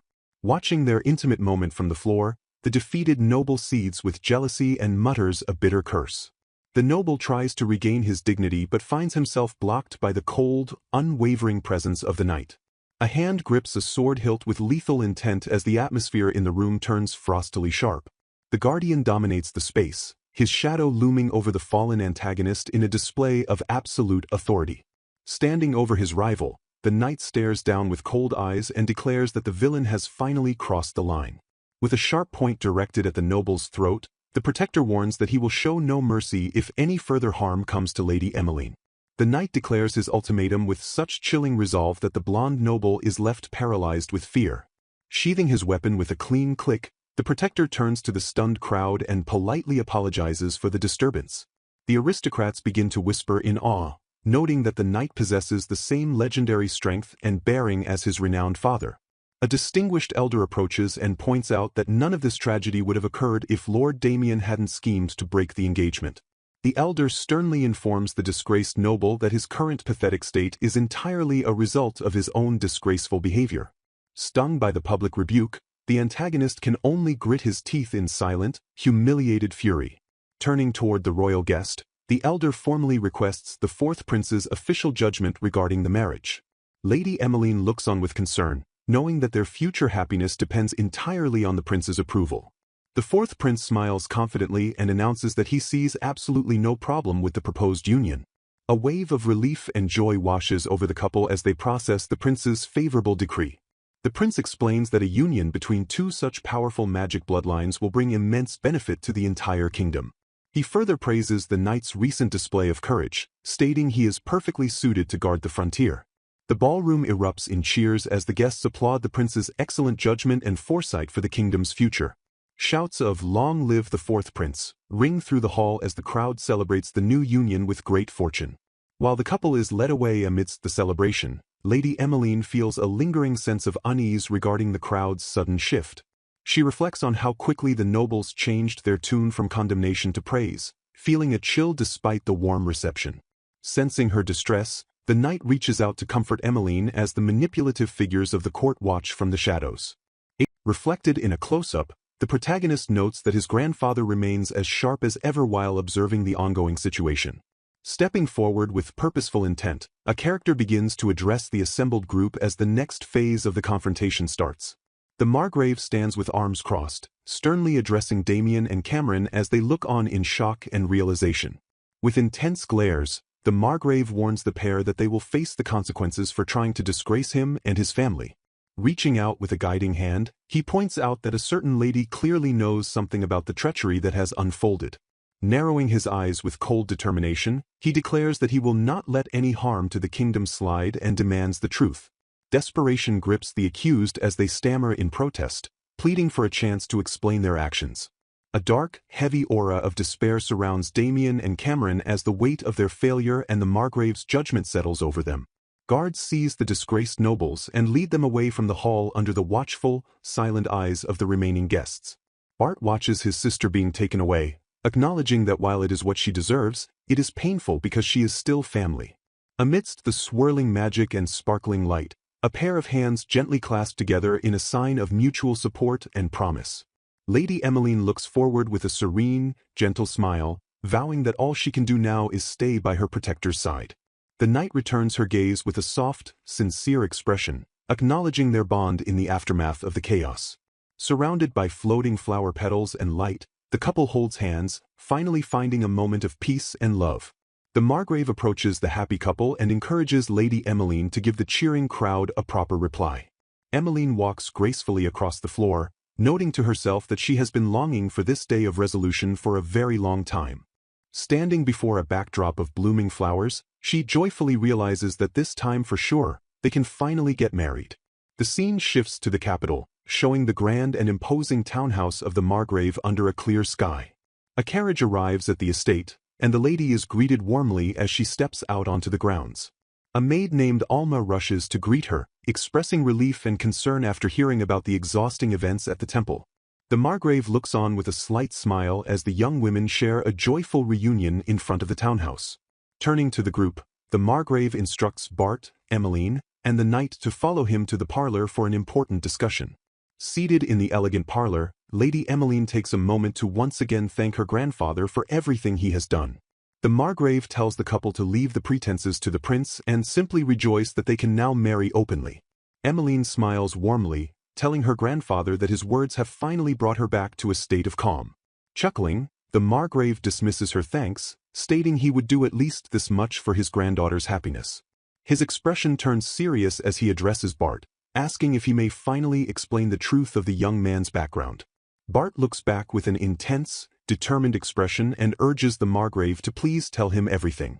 Settling into the gravity of the tale, the Margrave prepares to reveal every secret he knows about the past. A family tree appears, showing the late Earl Bonham and his two sons, August, the rightful heir, and Leonard. He explains that after years without a child, August's household finally had a long-awaited boy, but someone did not take kindly to the news. The focus shifts to the current Countess Bonham, who is depicted looking on with a cold and calculating gaze. The Margrave notes that the second son's family had a boy first, and the Countess was obsessively attached to the earldom. In a flashback, the Countess slams her desk in a rage upon learning that August had a child, realizing her own son won't inherit. Gritting her teeth and biting her finger in a fit of anxiety, she begins to plot a way to remove the obstacle.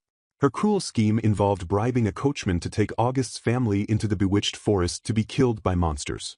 The Margrave reveals the tragic outcome. August's wife, Bart's birth mother, was wounded by the monsters and died. He adds that despite the Countess's cold-blooded plans, one unexpected thing upended her entire scheme. Looking Bart directly in the eye, the Margrave reveals that thanks to his mother's final sacrifice, he survived the attack. Emmeline covers her mouth in horror, while the Margrave admits he too boiled with rage when he first learned this cruel truth. A vision of August's wife shows her fleeing through the dark woods for her life, clutching her infant son tightly in her arms. The Margrave closes his eyes in sorrow, remembering August as a fine knight who had his absolute trust.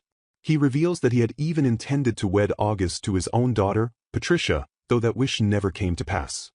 He gestures toward Bart, noting the irony that the son of the man he trusted so much eventually came to his house anyway. With a proud and steady gaze, he tells Bart that he can now entrust his beloved granddaughter to him without any worry. He looks at the knight with a supportive expression and commands the couple to live in harmony together from now on. The knight closes his eyes and solemnly agrees, promising to uphold the Margrave's wishes. Bart reflects on the three mothers in his life: his birth parents who died for him, and the mother who raised him. He looks at a bouquet of blooming lilies, symbolizing a fresh start and the blooming of new, pure intentions. The story continues as Bart vows to answer the feelings of those who sacrificed for him by living his life with Lady Emmeline. Gazing at the serene landscape, Emmeline reflects on how the peaceful morning feels like a complete reversal of yesterday's chaos. As the title reveals the tale of the incompetent lady who found happiness with her knight, she notes that Damien's schemes have finally been exposed. Taking a moment of quiet reflection, she feels a sense of relief so profound that the previous day's trauma feels like a fading nightmare. With the trouble behind them, she celebrates the fact that they were able to marry without further interference. Looking at her own reflection in a teacup, Emmeline realizes it has been an eternity since she felt this light and unburdened. Her peaceful tea time is suddenly interrupted by a maid's arrival, causing her to jump in surprise. The maid apologizes for the intrusion but urgently informs her that Count Bonham has arrived and is requesting an immediate audience. Still processing the news, Emmeline wonders what could possibly be happening now after everything that has transpired. A group of 3 figures enters the room, their presence shifting the atmosphere of the parlor. Leonard Bonham approaches with a humble gaze, apologizing sincerely for dropping by their home unannounced. Introducing himself and his companion, Leonard identifies himself as the head of the family alongside his eldest son, Nicholas. Stunned by the family resemblance, Emmeline notes that both men look remarkably like Bart when facing them directly. The 2 men immediately bow in a deep show of contrition, begging Zachary and Emmeline for forgiveness for the trouble they've caused. Zachary maintains a stern but fair composure, inviting them to sit and speak their minds while Emmeline worries about their formal attire. The tense silence lingers as Nicholas and Leonard take their seats to begin their difficult confession. The architectural grandeur of the room stands in contrast to the heavy, somber mood of the visiting nobles. Leonard begins his explanation with a heavy heart, admitting he is deeply ashamed of the words he must speak. He confesses that he lost control of his wife's runaway ambition a long time ago and failed to restrain his family's actions. Clenching his fist in agony, he admits he never imagined his wife would go as far as to murder his own brother. He explains that after his brother's death, he became so obsessed with protecting the Bonham name that he neglected his own household. Because of his negligence, his family warped into the selfish and arrogant people they are today. He regrets spoiling his heir while giving Damien and Cameron almost no positive attention during their upbringing. Taking full responsibility, he declares that he failed them as a father and that the current ruin is entirely his fault. Leonard stands with a resolute expression, stating that he is determined to finally make things right. To everyone's shock, he announces his intention to return the noble title to Bart, as it was always rightfully his. Nicholas watches as his father insists this is the only way to grant Bart the treatment and status he truly deserves. Leonard reaches out a hand, pleading for Bart to accept the title for the sake of his own future happiness. Emmeline looks on with concern as the weight of the proposal falls on Bart, who remains silent. Bart stares ahead with an unreadable expression, processing the offer to reclaim his lost birthright. Closing his eyes, Bart reflects on his life before the offer of nobility changed everything. With a gentle yet firm smile, Bart declines the offer, stating clearly that he has no need for a title. He explains that he is perfectly satisfied with his life as long as he can be married to Lady Emmeline. He emphasizes that despite his lack of rank, his life has never been one of misery. Looking at the maid who raised him, he recalls the years spent supporting the mother and sister who took him in. He reminisces about a childhood that may not have been glamorous but meant everything to him because of the love he received. Bart concludes that both in the past and in the present, he is already happy enough. Emmeline watches him with a tender smile, knowing his heart better than anyone because she has stayed by his side. Nicholas is moved to silence by Bart's resolve, while Leonard realizes that enough is a powerful truth. Zachary observes that Bart is a man who truly treasures the memories of the family that chose him. Zachary interjects, pointing out that a count's title would only be a burden that gets in the way of Bart's current happiness. He challenges Leonard to leave things as they are if he truly wants what is best for the young man. Nicholas places a hand on his father's shoulder, silently supporting the decision to respect Bart's wishes. Relenting at last, Leonard agrees to honor Bart's choice and follow his lead regarding the family title. Breaking the tension, Emmeline hesitantly asks what became of the ladies of the Bonham house after the scandal. Leonard's expression turns cold as he confirms that every one of them has faced a severe punishment. He reveals that his wife has already been sent away to live out her days in a solitary convent. Furthermore, Cameron's royal engagement was cancelled, and she has been banished to the family's remote lands. He explains that she is essentially locked away in a harsh environment with no hope of ever returning. The strict convent is located on a lonely island from which no one is ever expected to return to society. Emmeline is left speechless, sweating at the thought of the terrible fate that has befallen her former rival. Emmeline asks with deep concern what eventually happened to Lord Damien following the fallout of his schemes. Leonard explains that because of his actions, Damien has been essentially kicked out of noble society. Having been stripped of his noble rank, Damien was sentenced to hard labor and sent to work in the mines. Damien was forced to take the blame for the disgrace of the fourth prince due to his persistent abuse of that royal power. Leonard looks on sternly, concluding that Damien ultimately brought this harsh fate upon himself. Emmeline reflects silently on the heavy weight of the punishment handed down to her former tormentor. She recalls the many times she was dragged around and forced to do whatever Damien wanted during their long acquaintance. Ironically, she realizes that if not for his interference, they might never have discovered Bart was actually a Bonham. A bittersweet realization washes over her as she ponders the strange irony of their current situation. Looking at Bart, she acknowledges that in a very strange way, Damien's villainy was the catalyst that saved them. Despite the resolution, a sense of gravity remains in the room as the nobles stand to face Bart once more. Nicholas admits that no matter the punishment given to the others, it can never replace the life and position stolen from Bart.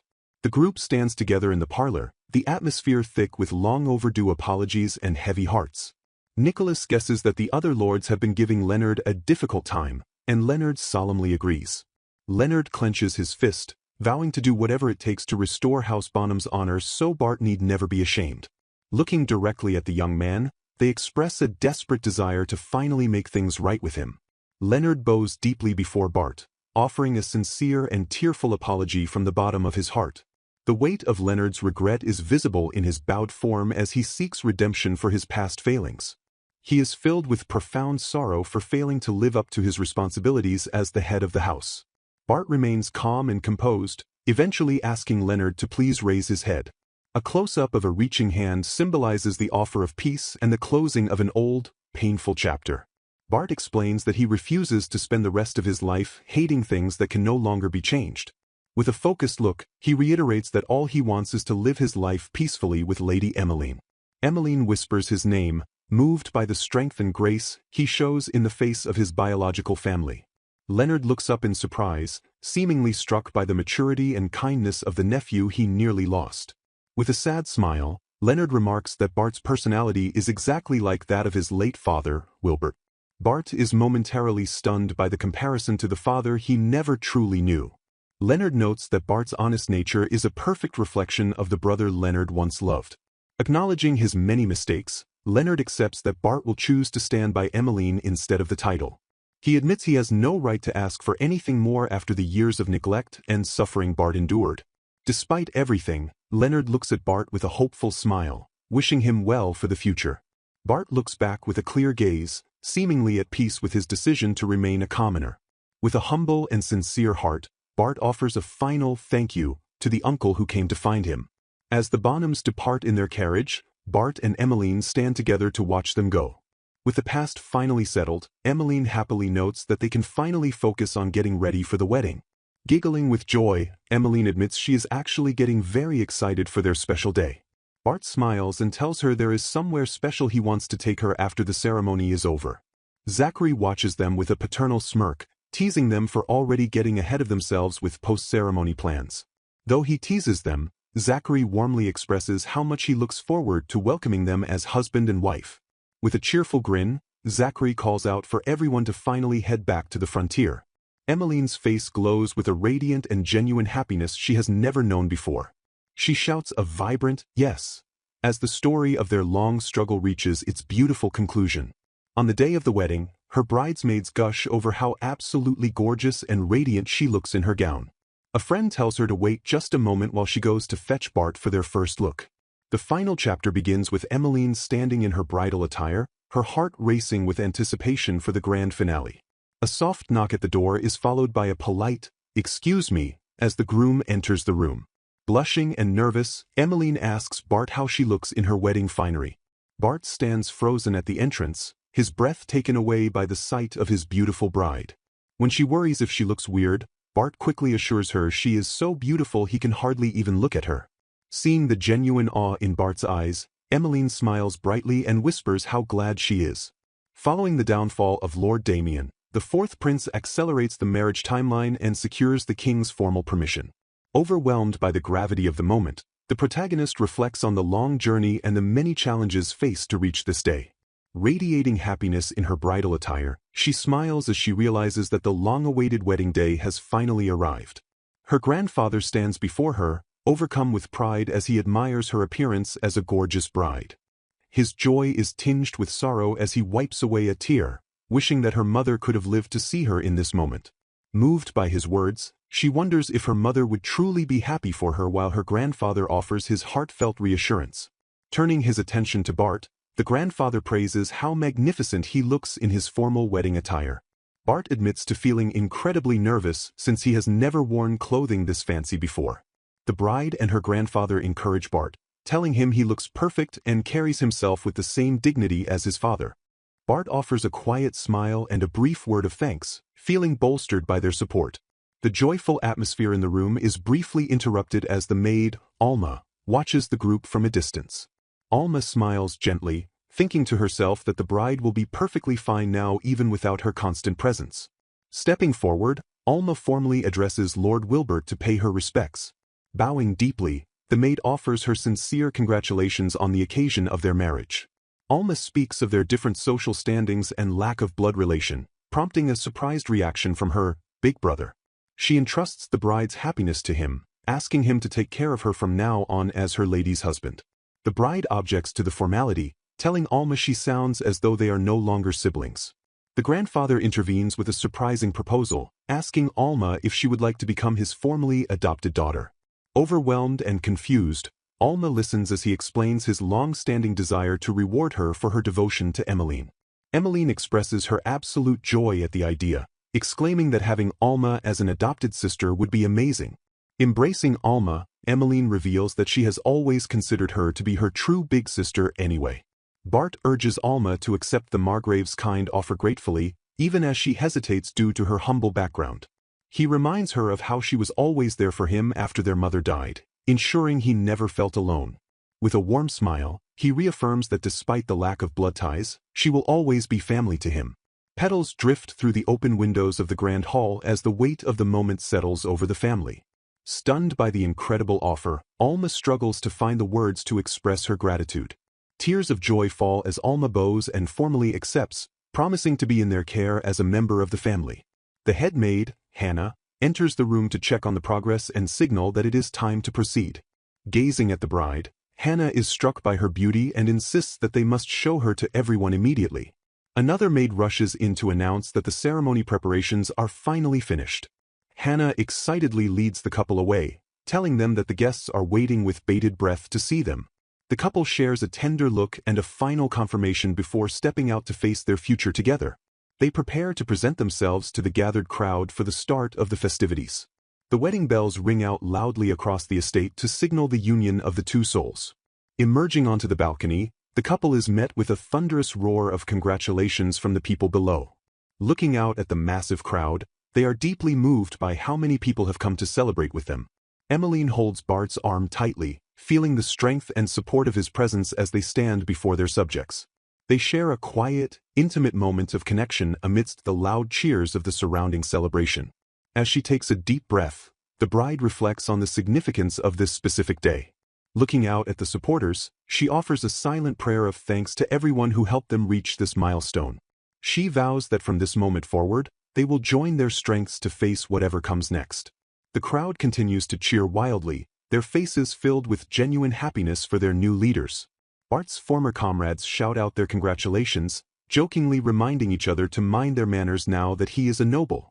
One soldier scolds the others to watch their tongues, even if they were once close companions. Bart reassures them with a smile, telling his friends that it is fine to just call him Bart like they always have. He places a hand on his comrade's shoulder and asks them to continue lending him their strength to protect the land. Standing beside his bride, Bart realizes that his presence has a unique way of bringing everyone together. He reflects on his past worries about protecting the frontier but feels confident now that she is by his side. The soldiers respond with high energy, punching the air and swearing to leave the safety of the land to them. With their family and allies united, they feel certain that they can overcome any challenge together. A few days later, a horse-drawn carriage journeys through a dense, sun-dappled forest. The carriage passes through the Demon Forest, a place once plagued by monsters that have finally grown quiet and calm. Emmeline steps out with Bart, confirming that this is indeed the specific location she wished to visit. Bart solemnly acknowledges that they have arrived at the site where Emmeline's parents tragically passed away. Looking away with a melancholy expression, Bart admits he can barely remember their faces but felt a deep need to pay his respects. Emmeline offers a soft, supportive smile, fully validating his desire to honor their memory. A ghostly vision appears of a couple holding a newborn, representing the parents who protected Emmeline so she and Bart could be together today. Turning toward each other, Emmeline expresses her own profound desire to thank them for the life she now enjoys. Bart suggests they walk a bit deeper into the woods to find a more intimate spot for their tribute. Emmeline marvels at the clear air and beauty of the clearing, finding it hard to believe such a peaceful place was ever infested by monsters. Bart gazes downward, expressing a quiet hope that the entire frontier will one day be just as peaceful and free of danger. He reflects on the many families across the frontier who, just like them, have suffered devastating losses due to the monster attacks. Bart realizes that if the monsters hadn't been orchestrated by the Countess, his parents might still be alive today. Placing a hand over his heart, he vows to continue his crusade against the monsters to ensure no one else has to endure such suffering. Emmeline gazes at him with deep affection and resolve, her mind made up. She reaches out to take his hands, declaring that she feels the exact same way about their future and their duty. Emmeline recalls how the people of the frontier welcomed her with kindness when her own household, the Cresswells, had no place for her. Driven by the desire to protect that warmth and the community that embraced her, she solidifies her resolve. Looking him directly in the eyes, she promises to fight by his side through whatever trials come next. She speaks his name, Bart, with a tenderness that underscores her total commitment to him. Emmeline vows that from this moment forward, they will always remain together, inseparable in their journey. Bart gazes at her with intensity before gently reaching out to cup her face. He leans in closer as Emmeline waits breathlessly for his next move. The two share a romantic and long-awaited kiss amidst the tranquility of the forest.